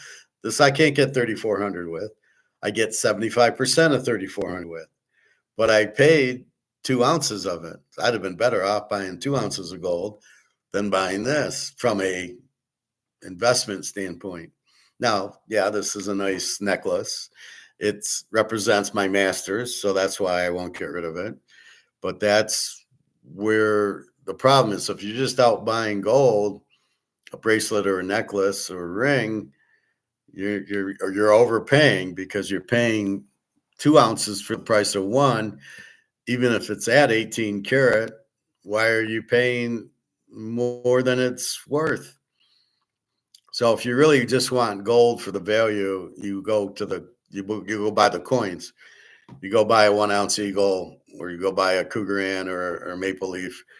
You buy the 1 ounce, and then you got 1 ounce of gold. And then when you go sell it, what spot? And you get the 1 ounce. I get spot times 3/4 here. I just like buying lots of jewelry. Oh, okay. So when you go buy your jewelry, are you verifying that it's gold? Now, what you should do when you go buy jewelry is you take a magnet. My magnet will not stick on this, right? It won't stick. But a lot of the jewelers are probably using fake or a little bit of copper and zinc and nickel into it. If it sticks to your magnet, it's not real. So be very careful when you're at the jewelers. These guys are not honest. When I buy the ounce of an eagle, I'm sure I'm buying it from the store I go to are very good about its real gold and silver. And I check it. I take the magnet, and it never sticks. That's just one thing, but then they put it on the machine if they can't tell. But I've seen some very bad fakes coming from China and Hong Kong, especially in silver, where the price is like half, and you're like, why the fuck is $40 silver? You're selling it for 20. How could it be real? Who's stupid enough to sell an ounce of silver for half of what it's worth? You don't do that with silver and gold unless it's fake. I'll show you those in a minute. All right. So be careful. Buying jewelry, take a magnet with you. If it sticks, run. Don't walk to the exit. If it doesn't stick, it might be gold. You have at least a better chance. So careful. Maybe go buy silver because it is cheap. Although I know we want gold, but just be careful with it. You're better off buying the coin because you know you got it. But I get, everybody likes jewelry. All right. Endure. This wave of expansion isn't just about numbers. It's about identity. These countries aren't just joining a bloc. They're migrating toward a new system. One that speaks their language, reflects their realities, and offers something the West hasn't in decades. Respect. As the July summit approaches, the stakes are undeniable. The clock is ticking. The decisions made in Rio won't just reshape Brics. They could redraw the global economic map. Because at some point, a movement stops being a reaction and starts becoming a force. And still, the question lingers in the air like thunder before the storm. Why now? Why is 2025 the tipping point? To answer that, we need to cut through the smooth surface of diplomacy and look at the power play unfolding beneath. This isn't just an organic groundswell. This is orchestrated. 3 nations are steering this ship with cold precision: China, Russia, and Iran. They aren't waiting for the world to catch up. They're building it, piece by piece. Behind the scenes, they're driving the narrative, shaping the terms, and turning Brics from a symbol into a weapon, a geopolitical instrument. The old world order is wobbling. And for the first time in a generation, a new one isn't just possible. It's inevitable. Let's begin where the fault lines are shifting, in China. While many still label Beijing's Brics diplomacy as cautious, even measured, the truth cuts deeper. Behind the scenes, China has been meticulously architecting this moment for years. Its state-backed banks are no longer experimenting. They're executing cross-border payment systems that sidestep SWIFT entirely. It has quietly inked more than a dozen bilateral trade deals with would-be Brics members across Africa, Southeast Asia, and Central Asia. Not in dollars, but in local currencies. On the surface, it looks like trade. In reality, it's pre-accession integration. Countries economically tethered to Beijing before they've even worn the Brics badge. And then there's Russia. Economically strangled, diplomatically unyielding. Since the invasion of Ukraine triggered a tidal wave of Western sanctions, Moscow hasn't just pivoted. It's plunged headfirst into the embrace of the East and South. Where Europe slammed doors, Brics cracked them open. Russia's role in the bloc's expansion isn't about ambition. It's about survival. Brics is Moscow's escape hatch, a lifeline to energy markets, new trade corridors, and, most importantly, a rising coalition of nations willing to flout Western sanctions. Pipeline deals with India, ruble-based trade with Iran. These aren't exceptions. They're blueprints. Russia is helping build a parallel world, and Brics is the shield. Now enter Iran, the wild card, once isolated, now ascendant. For decades, it lived under embargoes and...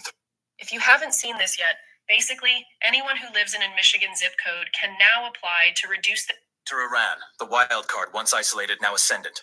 For decades, it lived under embargoes and bets, and in that darkness, it forged an That's where unmatched Iran skill. is. Quiet diplomacy, influence without applause. Since officially joining Brics in 2024, Tehran has become its backstage strategist, drawing in Venezuela, Syria, Sudan, selling Brics not as a club, but as a sanctuary. A place where regime change loses its sting, where the dollar has no chokehold. And now the question hangs heavy in the air. What happens if Brics doesn't stop at 10 or 12 members, but balloons to 44?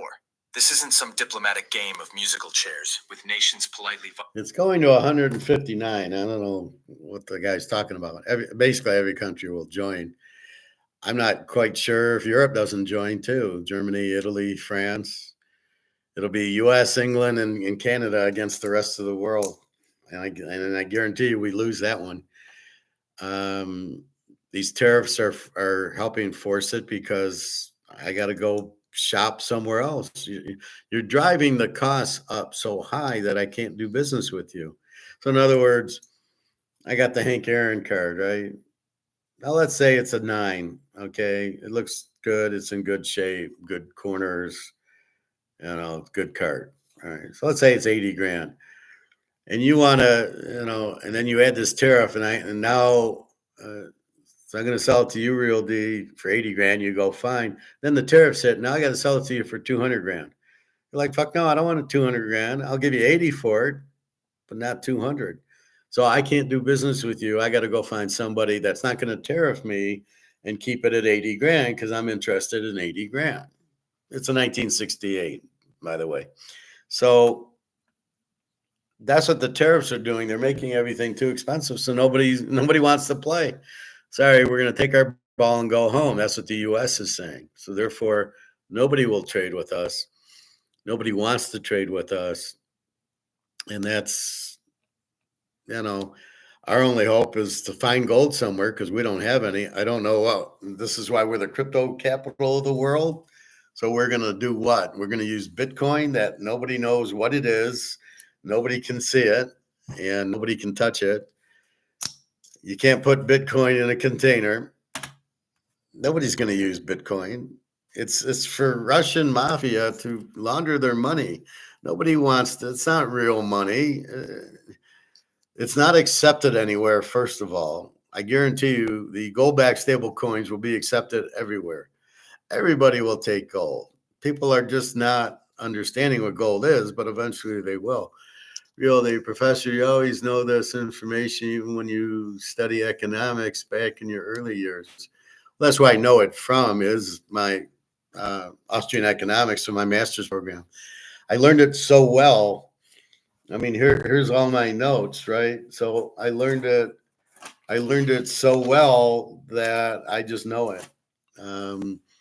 Here's my summary of everything I know. I wrote it out here, and I basically have 3 pages: inflation, unemployment, depression, Rome, Germany, and so basically that's what I learned. Some of it's more than once, but when I tell you of inflation or I tell you of free markets, I know it. I mean, it's like I'm a grandmaster chess master at this, right? So how does a chess guy know it? He just knows it. He's a grandmaster, right? He knows how to, he can think, he can see the moves 5 moves ahead. And that's basically what I am in economics and football. I just know, and I'm a deep thinker into understanding why did we win or lose the football bet, or why is gold going up? And I try to explain that to you, and I think I do a good job of it. You understand why gold's going up because the dollar's going out because they're printing it. That's really logic. That's just about, and I guess I got it a lot from the cards. Why do I show you a one-on-one Steve Eiserman? They only made one of these cards. That's it. It's numbered 1 of 1. There it is. Why do I show it to you? Because it's limited. I know this card's worth a lot more than a 100 count Steve Eiserman or any other 100 count or 50 count. And that's just logic. That's just knowing that if something's in very short supply, and there's demand, it's worth a lot. And that's all gold is. It's very, very short supply, and it's very highly in demand, as we can see. And that's what Brics is. Brics, you have to have gold because they understand this is gold. Gold is this 1 of 1 Eiserman card. That's what gold is.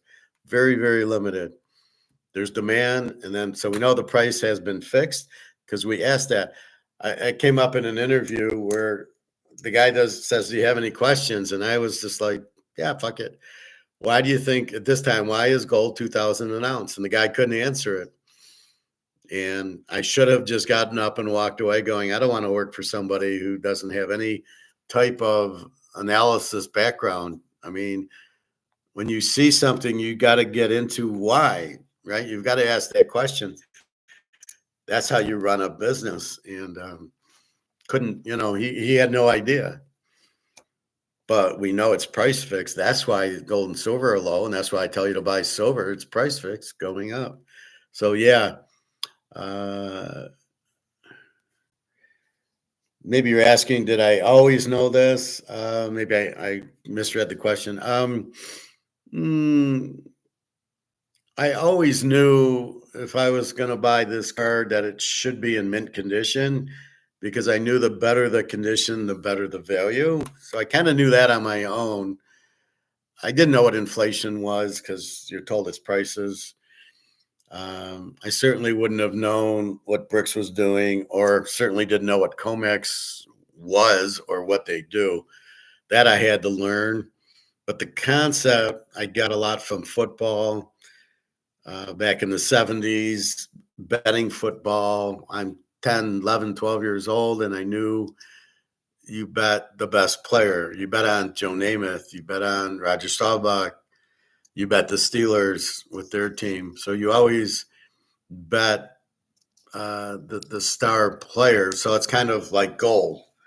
So I kind of got a lot from that, and betting and trying to win at football, how to pick. So that really came naturally to me by studying how to win at football.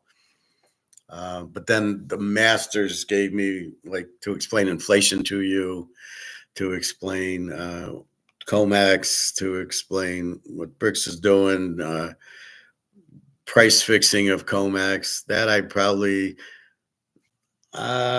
wouldn't have known that as cold as I know it now. But yeah, if that's your question, yeah, some of it, it's my mind. I do think like that based on buying baseball cards, in the 60s and 70s, and then buying and then betting football. So I got my mathematical thinking from those two things when I was a kid. But everything else, like now, like I think the point I was trying to make is now I understand all this economic stuff, but because I learned it because of my background. So I think that's the better answer to your question. In my early years, yeah, but I didn't learn economics till the 90s because they taught Keynesian to you in high school and at Oakland U, where I went for my undergrad. They taught you Keynesian. I couldn't even sit in the class. I didn't know it was all gibberish. And when I got to my master's and they taught us Austrian economics is where I learned all this. And I learned to think like this and that. So it was a fluke because I didn't really go for economics. I went for finance. But that's where I really learned to tie everything up. And I got it.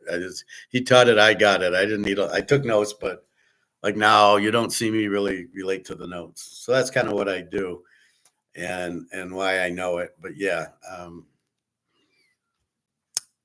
gold to me is like betting on the 75 Steelers. Like, don't worry, fellas, they're going to win. That's the superstar, right? You're looking to bet on Joe Montana and Jerry Rice, Lawrence Taylor. That's what gold is. To me, gold is Lawrence Taylor. It's Montana and Rice. It's Emmitt Smith. It's the Cowboys. It's Tom Brady. That's what gold is. It's the superstar. It's what we always look for when we're betting. And that's why it's hard to bet basketball. I don't know any of the players. Baseball, terrible players. Otani's not that good, but he's the only player in the league. And football, we go to Mahomes and we go to Burrow because that's what gold is. Gold's Joe Montana, basically, because he never lost the Super Bowl. I'll appreciate you answering my question. Sure. That's what I'm here for. That's why I do it live. I was talking to some guy about trying to do it at a college through a seminar. And I said, well, this is kind of like Joe Rogan in the fact, instead of a guest, you guys are my guests. Real D's my guest. Prophet's my guest. All the other guys, Bobby, Luke, those are my guests. You ask the question and I try to answer it for you. That's why this is a class, but a kind of a show where I don't have Alligator McLeod as my guest. I don't have anybody as my guest except for you guys. That's why I like when I get people on and so in effect, you're my guest, and then you're answering the question. It's almost like you're Johnny Carson and I'm the guest, and you're going to ask me these questions and I'm going to answer them for you. But I can't answer all the questions because if nobody's on or nobody's asking me a question, I can't answer it. So then I go to what is in the news and what you guys think would be a good, something that's happening now to explain it, like tariffs, like inflation, like China collapsing, like the US collapsing. So I try to explain it to you, because when you look at the news, you don't know what the hell it is, and you don't even know if it's accurate.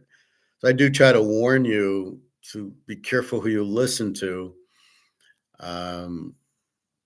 There's some guys that are just like Jim Rickards. Don't listen to him. He's a communist. He's a Keynesian. You don't want to listen to that guy. You got to be careful. That's why I show Egon and Mark McGuire. Those are the guys you want to listen to. Egon is much an Austrian like me. Mark McGuire, I don't know if he knows what he is. Alligator, I don't know what he is. He tries to be an economist. He's not an economist. I hate to break it to him, but he's just some stockbroker or banker. And I love when the bankers try to be economists. No, sorry, guys, you're not. There's a big difference what I teach and what you know. And what you know is nowhere near what I'm teaching. So anyway, why do I show you Brics? Because Brics, to join Brics, you need gold. That makes the demand for gold go up, which is going to make our price go up because the supply is limited. You cannot counterfeit it. You cannot print it. It comes out of the ground, and they take it to a refiner, and just like refining oil, so you can put it in your car. There's refineries for gold and silver where they make it into coins or bars. And so therefore the demand is huge. And the more people joining Brics all need gold, because they understand you can't print gold, and gold's going to keep your value. And they understand this perfectly. As Putin said, this is like a Snickers wrapper. It's absolutely worthless. So with that said, that's why I go through some of the things I go through without the questions, but I do like the questions, because then I can answer what other people might be thinking or benefiting you. So let's see. So that's Brics, basically. 44 countries, they're all going to need gold. The demand for gold is going to go up. The price for gold will go up. So we have nothing to worry about. Like, will the price of gold stay up? Well, yeah, because the demand's there, and it's never going away. There was one Egon did. It's like when elephants fly, gold will go down, because there's no, if I sell my gold, I got to go back into this. Well, the whole reason I'm buying gold is to get out of this. So if I'm buying gold to get out of this, why would I sell my gold to get back into it? That's why I call it the Titanic. So if the Titanic's sinking and you're getting into the lifeboat, which is gold and silver, why would you get out of the lifeboat to go back on the Titanic as it's sinking? These are sinking. These boats are sinking, as is every other boat not named the Brics gold-backed stable coin. I believe it's a coin. I don't know. I don't know how it's going to. I've seen Putin with paper money. So I think there'll be a variety of gold-backed money from Brics. We will see.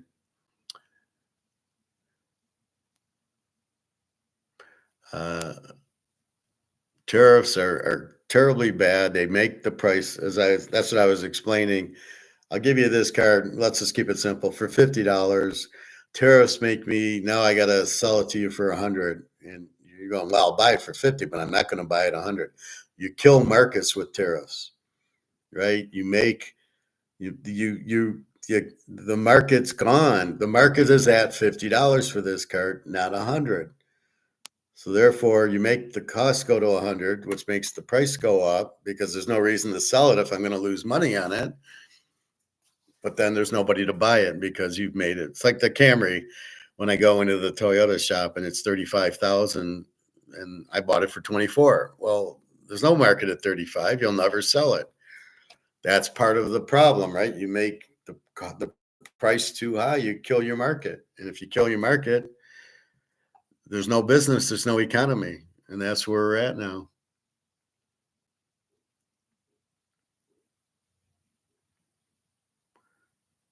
Here's the Egon one. When should you sell gold? When should you sell gold? That is a very interesting question, because right now you should buy gold, not sell. And you should sell gold when all major economies running budget surpluses and have no debts, and when there's no money printing. That is the same time as elephants fly. It is not going to happen in the very near future, that we like for the next 10 years or so. So for the next 10 or maybe longer years, you should keep your gold and don't think about selling it. There might be times when gold is overbought, but that is not going to happen in the next few decades.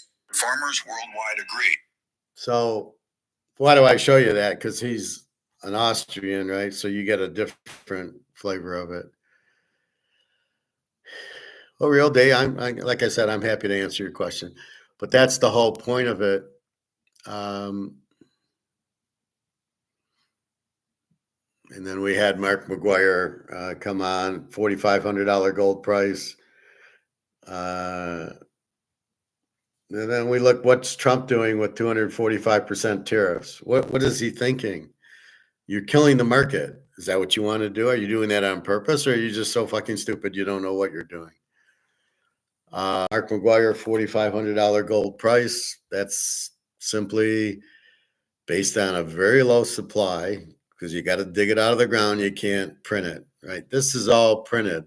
They print 150 trillion of these. They're not worth anything. Again, that's why this at 1 of 1, you can see for the Eiserman is worth a lot more, because there's very little of them. I tell you that in a strong country, what you want is very limited money. And that, what do they try to sell you with Bitcoin? The invisible money, that it's limited to 21 million Bitcoins, which they're not even coins. But how do you know they're limited to 21 million when you can't even see them? Once people start digesting that theory that I'm pushing around of, I can see the Hank Aaron and I can't see the Bitcoin, and it's not a coin, it's air. Once you start realizing that you're spending $80,000 on air, you get the fuck out of it as quick as possible, because it's not real. You don't know if there's 21 million of what? Of air? So you're basically buying air for $85,000. You must be out of your fucking mind. So that's where we're at with Hank Aaron.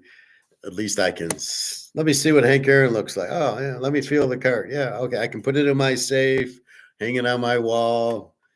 I used to have shells when I was married, and my ex didn't give them to me. She was supposed to give them to me when she sold the house, but she didn't. You got to be careful who you marry, because you just really don't know them, and no good can come out of it. But that's where you've got to be careful. So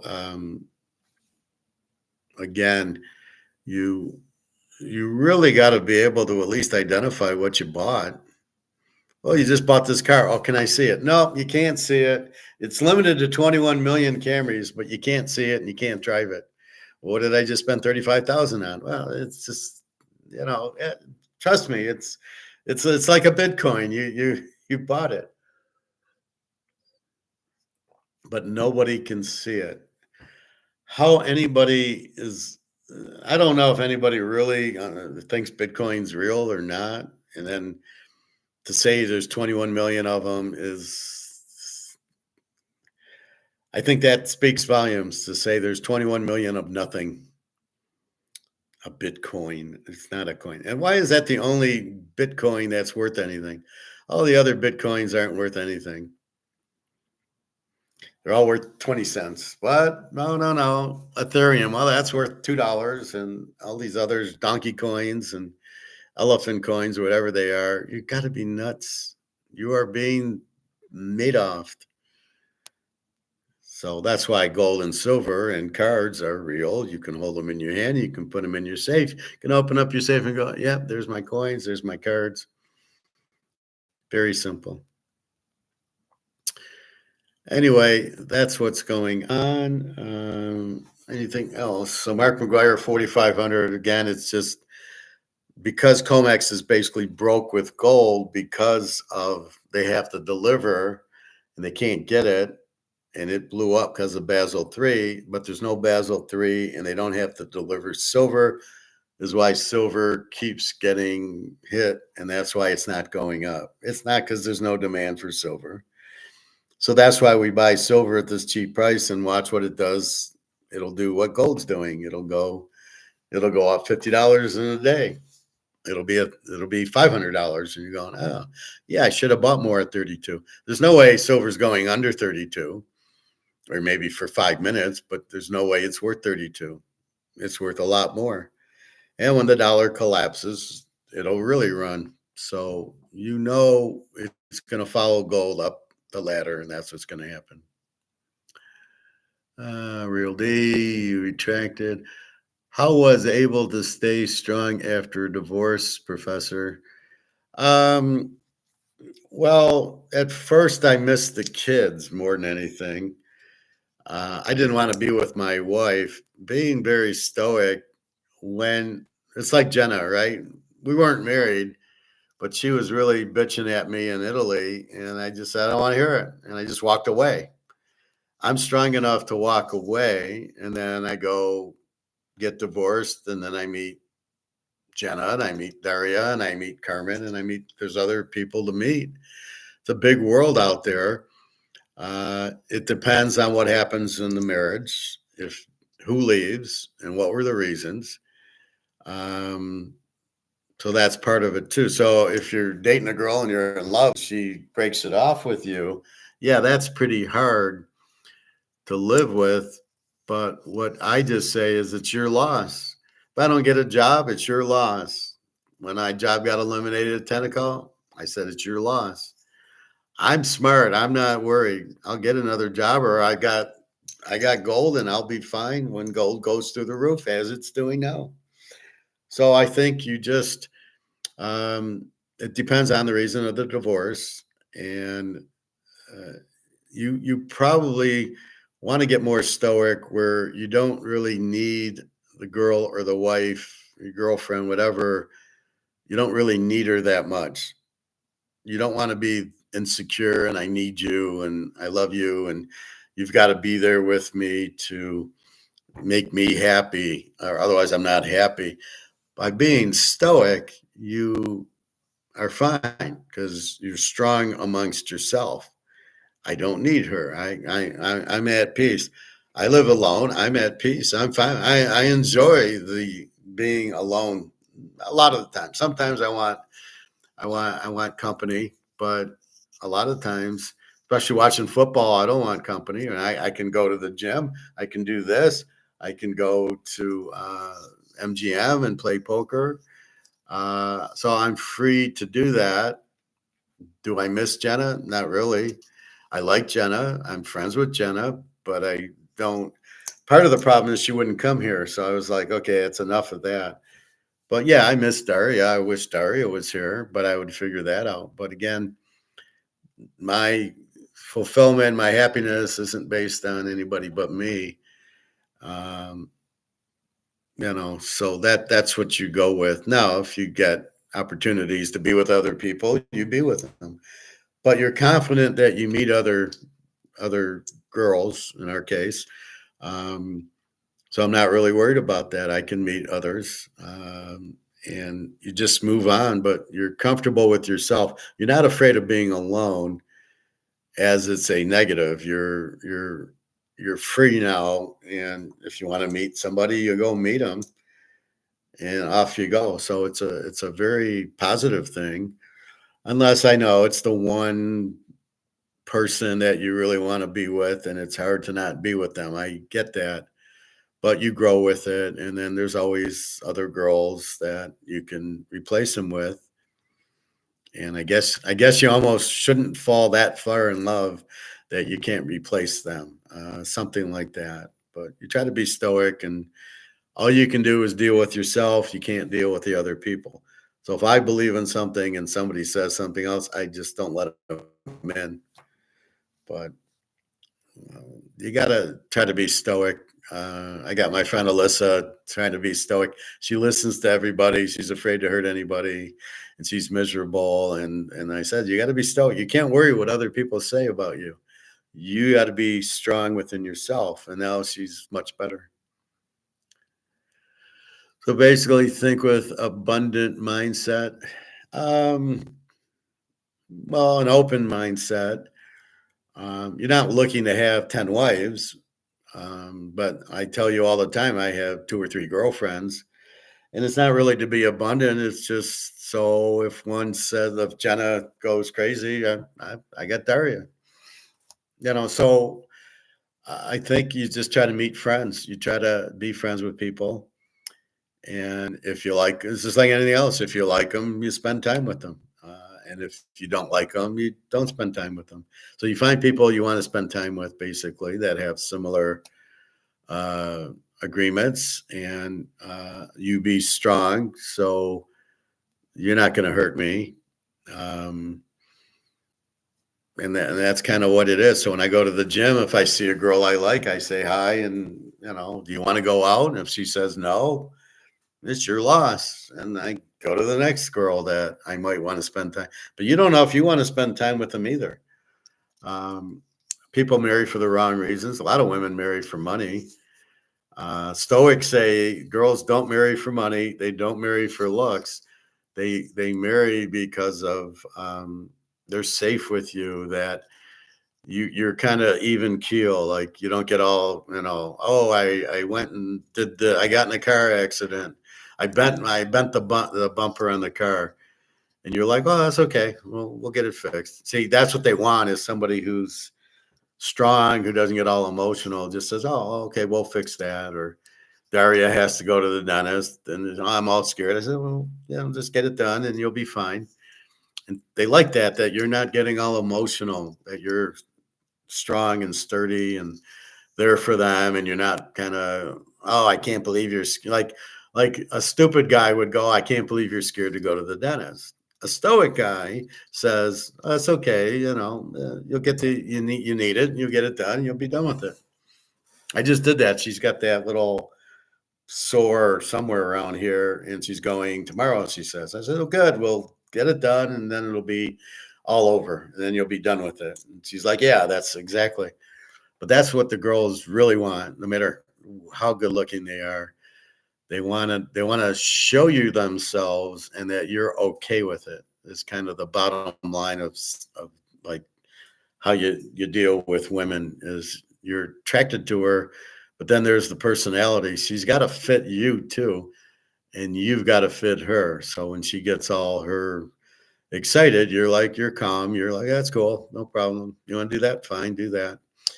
And that's what they like, that they can be themselves with you. And that's really the key. So that's why it's not about money, because if you treat them bad or you tease them or, oh my God, you need to do this, then you're going to lose them anyway.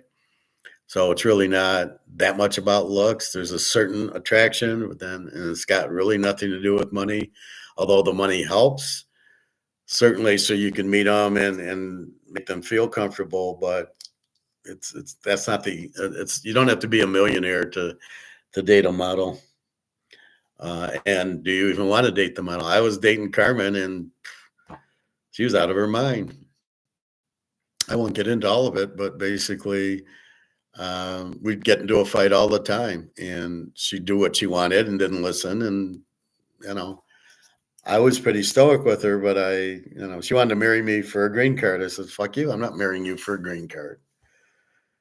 I mean, so you stand up for yourself, but that was the motive of her. So, and she was very pretty, but that's not what it's about. So that's the same thing here. Just because if you have money or looks, it's not really what they're looking for. It might have start the attraction, but it's when they damage the car that you're fine with it, or they do something and you're fine with it, right? Oh, I gained 5 pounds. Oh, that's okay. You'll lose it. So that's really stoic. That's how you get through it. So is it abundant? No, it's not really. You should have 20 girlfriends unless you want 20 girlfriends and you can handle 20 girlfriends. But it's about that you really don't need anybody but yourself, because everything else is outside anyway. Again, I can only control me. So I'm waiting for Alyssa to call me to get a ride. She hasn't called me. I'm not going to get upset. Okay, I called you. You needed a ride. Maybe you don't need the ride now. Okay, fine. She says, I'll call you back in 2 minutes. It's been what, 2 hours now. She hasn't called me back. All right, that's fine. And that's how you handle it. But she knows I know everything about her and I'm fine with it. Um, I know what she does, and I'm like, that's okay. You can do that. So she knows with me, she can do anything. She can tell me anything, and I'm going to be fine with it. I'm going to be stoic about it. I'm going to be like, oh, that's okay. So she can trust me with anything, and that's very hard to do. It's not like you can do that a lot. And I think Daria is the same way, and Jenna was too. They all get to the point where they know they can trust you with anything, and that's really what you're looking for. So it's not hard to get. You get more girls if that's what you want, but I would certainly try to date 2 or 3 at the same time in case, because they're not all going to fit the same way. Jenna was pretty, Daria is pretty, but Jenna started getting a little too bitchy. So I said, I'll see you later. And now I got Daria. I'm not alone, but I got Daria, but I didn't know what I was going to do. So, some of it's companionship and some of it's people you like to talk to, like coming to class here. You like to hear about gold and Brics and football and all the picks. So you're very comfortable here. That's why you come.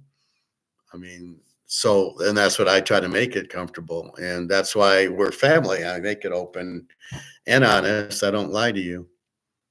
Self-preservation is key. Appreciate you, Professor. Well, you're welcome, Real D. It's always, you're only in control of what you can control, right? So I can only, I'm in control to buy the Hank Aaron card. I bought it, right? I'm not in control to sell it. I can put it out on eBay. So let's say I get it graded. It comes back a 9. A 9 goes for 60,000. Okay, so I can only put it on eBay for 60,000. I can't control if anybody will buy it. And I can't, let's say somebody makes me an offer of 50,000, then I'm in control if I want it or not. But I can't control you, and I can't control Bobby, and I can't control the outside. I can only control Howard. That's it. And so, like now, all I can do is apply for jobs. All I can do is do this. I can pick football games where I rely on myself. So that's really what I'm trying to teach you when it comes to gambling. If you're up 10 grand, it's up to you to quit a winner, or maybe play 8 grand in your pocket and play the other 2 grand. That's why I tell you, Bitcoin, it's only up to you if you want to stay in it and cash in your 85,000 or hold it and then lose it. I can only advise you what you should do, but it's finally up to you. If I give San Diego as a lock today, that's my feeling. I can only control that I like San Diego because of the pitching. It's up to you if you bet it. That's your choice. I made Titus, I think it was Titus, $18,000 on picks that I didn't even pick. Some of I was just going through the games like, oh, I think Ole Miss will be an under today with the great defense. I didn't even bet it. He did. That was part of his 10-team teaser that made him 18 grand. And, but he listened to what I told him, and I can't control that. He's got to do what he wants. I can only do what I can do. And I think that's stoic, right? You can't, like if I go to the pool now and I see a pretty girl working out, I can only go up and say hi. I can't control her reaction. Now I can look at her reaction and see if her eyes light up or she turns away. And then I can go from there. And that's kind of what you do. But most people, they'll have a talk with you and you see if it goes farther. But a lot of it is just your choice and your thing. And you stay strong is what you want to do, right? You're confident. Hey, it's your, if you don't go out with me, it's your loss, not mine. Yeah, I might not have somebody to go to dinner tonight, but it's your loss. You didn't go out with me. And I think the key is being cool, is just going on, I like, I like scrambled eggs. That's okay. Or the girl smokes. You don't sit there and go, oh, I don't like smokers. You go, that's fine. You can smoke. I don't, but you can, or drink or whatever. That's what the girl likes to do. You just go along with it, and but you stay stoic. Oh, you want to get a drink? Well, I don't drink, but I'll go with you, and we can talk. I mean, that's fine. And girls will like that. They can open up and say what they want, and that's really the key to it. So it's a little. So I don't know if I'd call it self-preservation, maybe, but I would just call it being yourself. And you can only control yourself, and understanding you can't control the other people. If she leaves you, she's probably found another guy, and will she come back to you? I mean, that's why divorce happens. It's married for the wrong reason. I married him for his money. Oh, he went broke. Well, I guess I don't want to be him. I can't be with him anymore. He's broke. Or something happened, or are they married for money, for looks, or whatever? They're married for the wrong reason. But mostly money. And then all of a sudden you lose your job, you don't have money, and they leave you. Well, then you're better off without them anyway. You really didn't want to be with them in the first place because they were with you for the wrong reason. So I think that's what it is you stay strong within your own system. And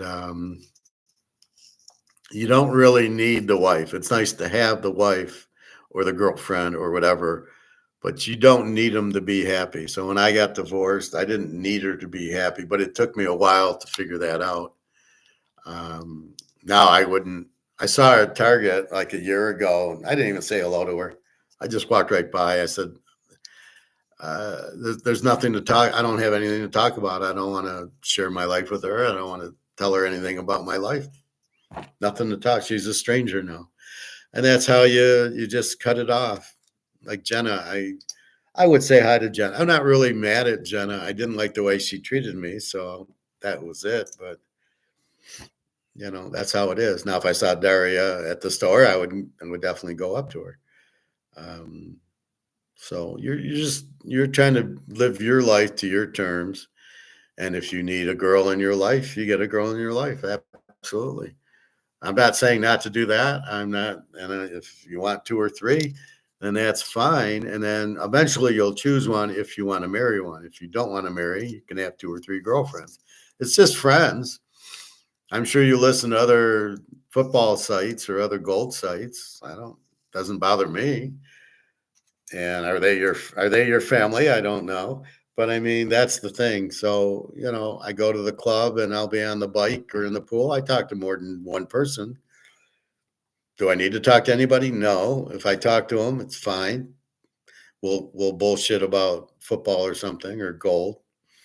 Right now, I'm laughing at people in the stock market, basically. But then you just move on. You just, what you need or what you're happy with. I'll go to dinner. I don't need to go to dinner with anybody. If I do, I do. But I'm just eating. It's give me a hamburger and chicken or whatever, and you eat. Anyway, so I'm wandering off on Stoic, but that's really what Stoic is. It's easy to get.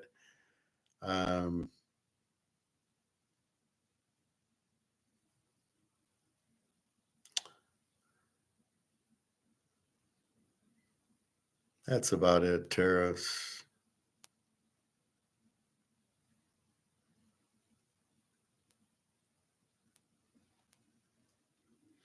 And again, there's the Rock Stone Cold match.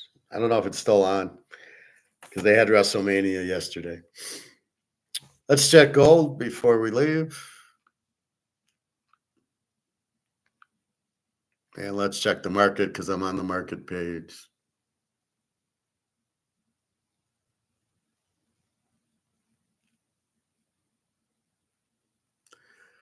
And the Dow's down 1,100 points.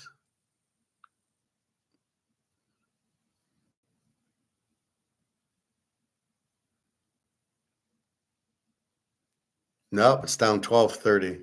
I hate when you go to a site and it doesn't refresh. You got to refresh it. It's down 1230 to 37,857. Are you sweating being in the stock market? Do you understand why it's going down? And then you understand why gold. Let's see what gold's doing.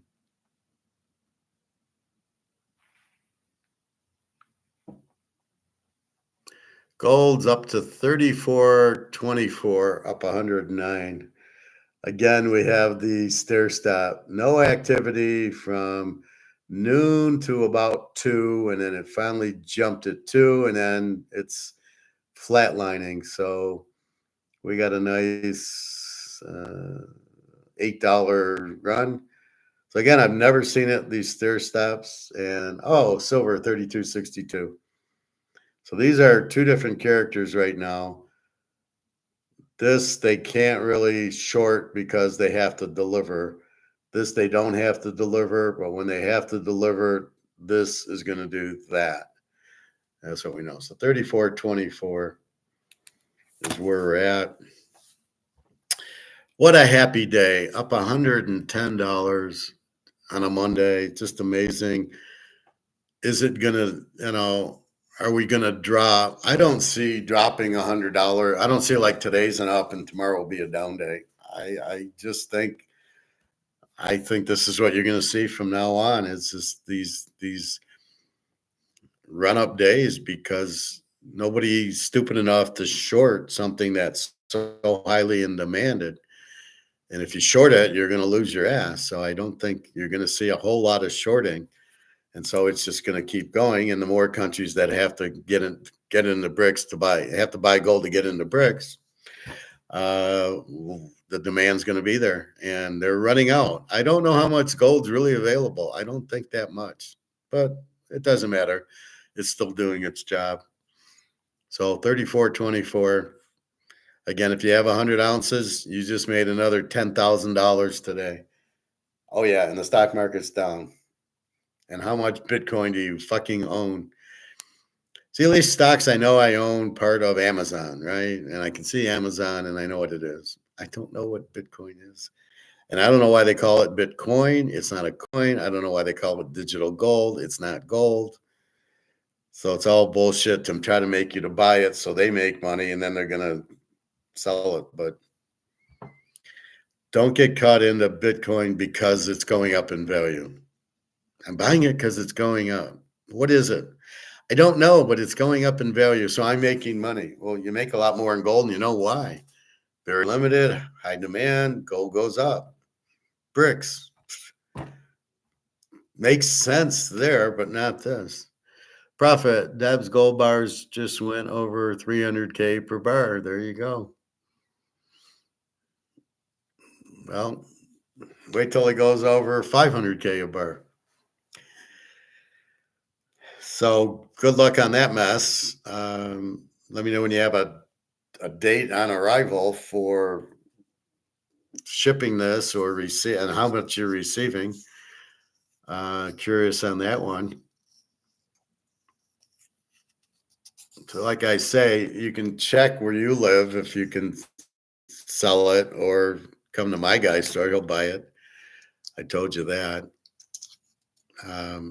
But yeah, it's a no-brainer. I mean, it's 300, it'll be 500K a bar. It's not a guess that's where it will be. It's going because of Brics.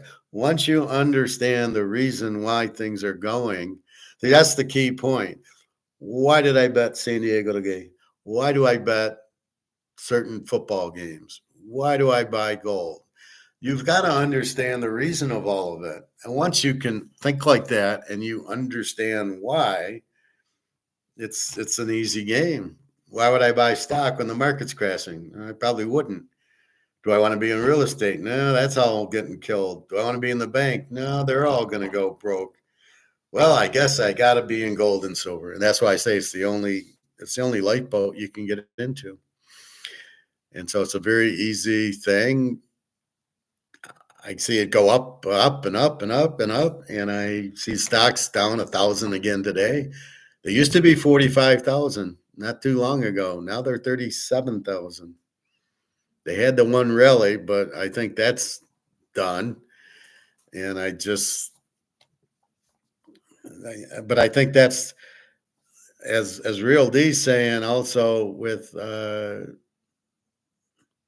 staying strong after a divorce, or if a girlfriend leaves, it doesn't have to be a divorce.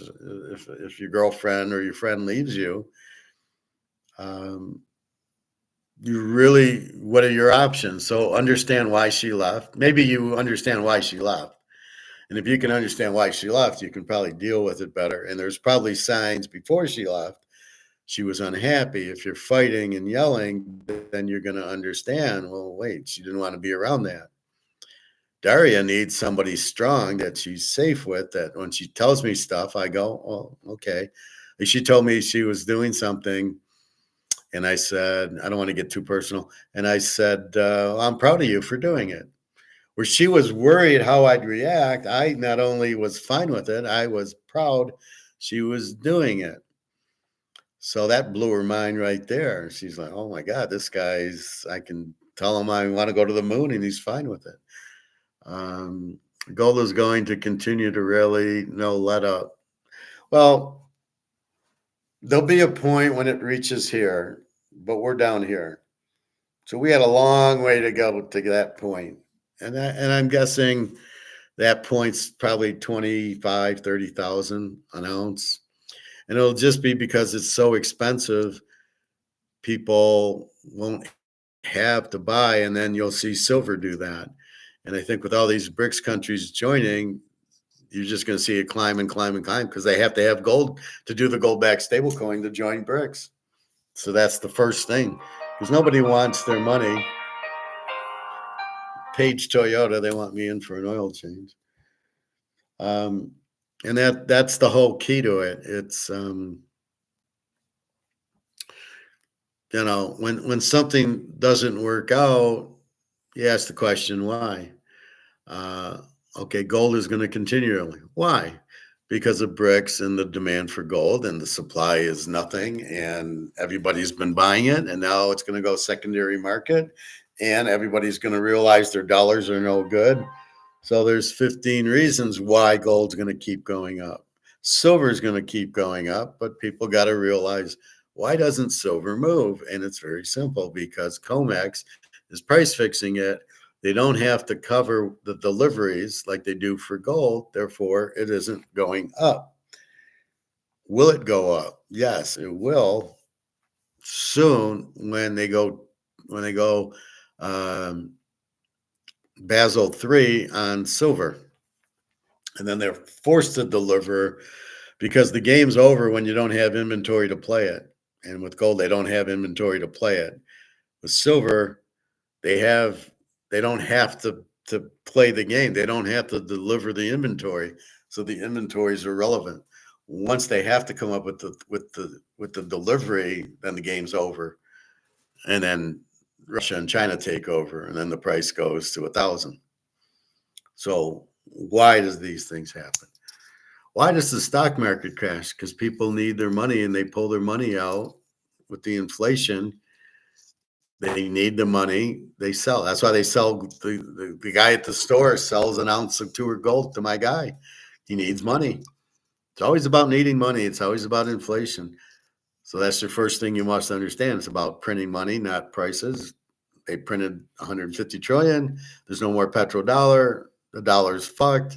People are now getting into gold and getting out of the dollar. So people sell their stocks or their gold or assets because they need money, because they got to eat, they got to pay rent. And that's where we're at with it. So now you understand why. It's easy. Now it's just buy, and hold it, and don't sell it unless you need something. You need to eat. You need a bill. So if you have some need for money and you don't have any, but you do have gold, yes, then I would sell 1 ounce. I wouldn't sell too much. And that's why at this point you keep buying, and then you buy silver, because silver is going to do the same thing. So when you need money, you'll just sell an ounce of silver. The thing is, you can buy 20 ounces now for $700. Good luck buying 20 ounces of gold. It'll cost you 20 times 3,500, it costs you 70,000 for 20 ounces. That's why everybody wants the silver price to go up, because they're all going to get rich because they all own a ton of silver because it's so cheap. So we understand that, but always ask why. And just once you know the facts, then you start listening to these other gold guys, you realize they don't know what they're talking about. You're going, professor didn't say that. The professor said this.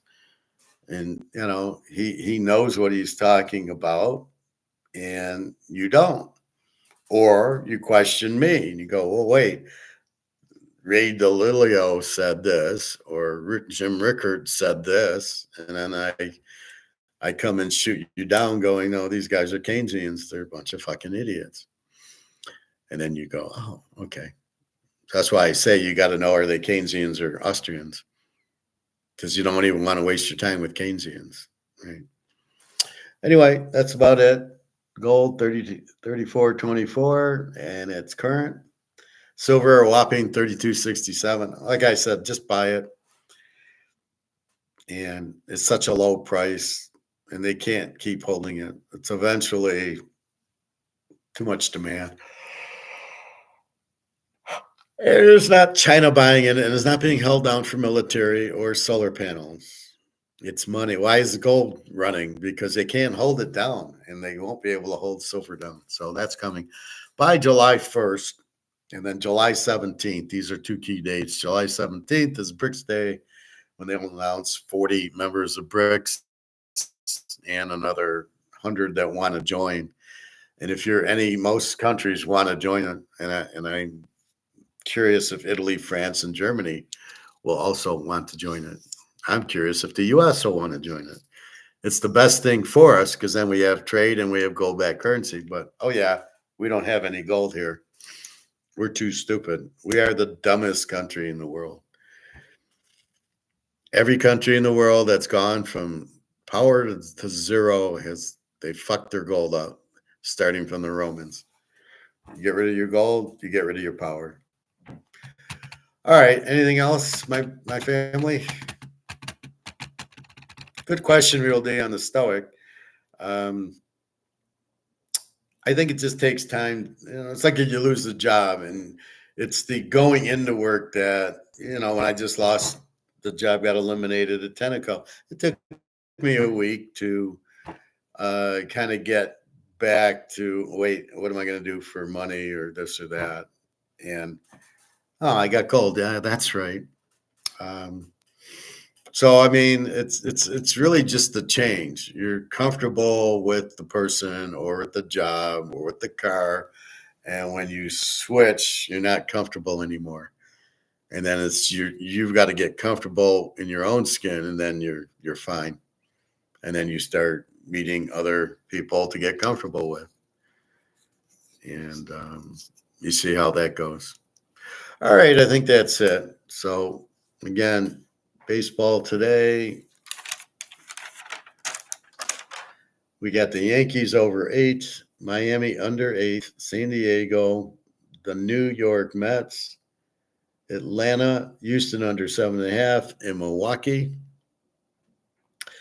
The lock today, San Diego, and I haven't had a lock all year. San Diego, 4 units. The Mets, 2 units. Houston under 7.5, 2 units. In the NBA, I like the Knicks over the Pistons, and I like Denver as a home dog to the Clippers. And the NFL draft's Thursday. There's really not much to say. You got my feelings on who's any good and who isn't. It's a very weak draft. Dylan Gabriel's way undervalued, and Cam Ward's way overvalued. Cam Ward will be just like Richardson, and so that's being stoic. I said Richardson won't be any good, and Fields won't be any good, and Pickett won't be any good, and Caleb won't be any good. And I stand by my guns, and I'm right. None of them are any good. Who did I say would be good? Daniels, Penix, and Bo Nix, and they are. So a lot of it's just watching him in college going, yeah, he can do it or he can't do it. So I don't know what they're doing to draft. Oh, well, look at him in shorts and a t-shirt. The guy really could throw the ball a long way. That doesn't matter. It's do you throw it to the right team, and how are you under pressure? And how are you in the fourth quarter when you need a touchdown to win the game? Are you going to show up? It's the nerves that you can't see wearing t-shirt and shorts. That's why I like Dylan Gabriel. That's why I don't like Cam Ward. All right, everybody. Have a good night. Let's see where gold goes. It's still 34-24. It's amazing I'm saying 34-24, not 2000, not 1900. See, look what happened to everybody there. They all got into, well, gold doesn't move. Gold doesn't move. It's 1900. It's 2000. It doesn't move. And then when it finally started to move, we're now at 3400. And that's what silver is. Oh, it doesn't move. It doesn't. Well, it does. It was 20. It's now 32. It's moving, but it's being held down by price fixing. And once that goes, which is going to be soon, you'll see it at 100. And then you'll go, yeah, that was smart. So that's what I'm trying to tell you. You know why to buy it. Just do it and then don't worry about it. All right. Well, anyway, Real D, nice to see you, and Prophet, have a nice day.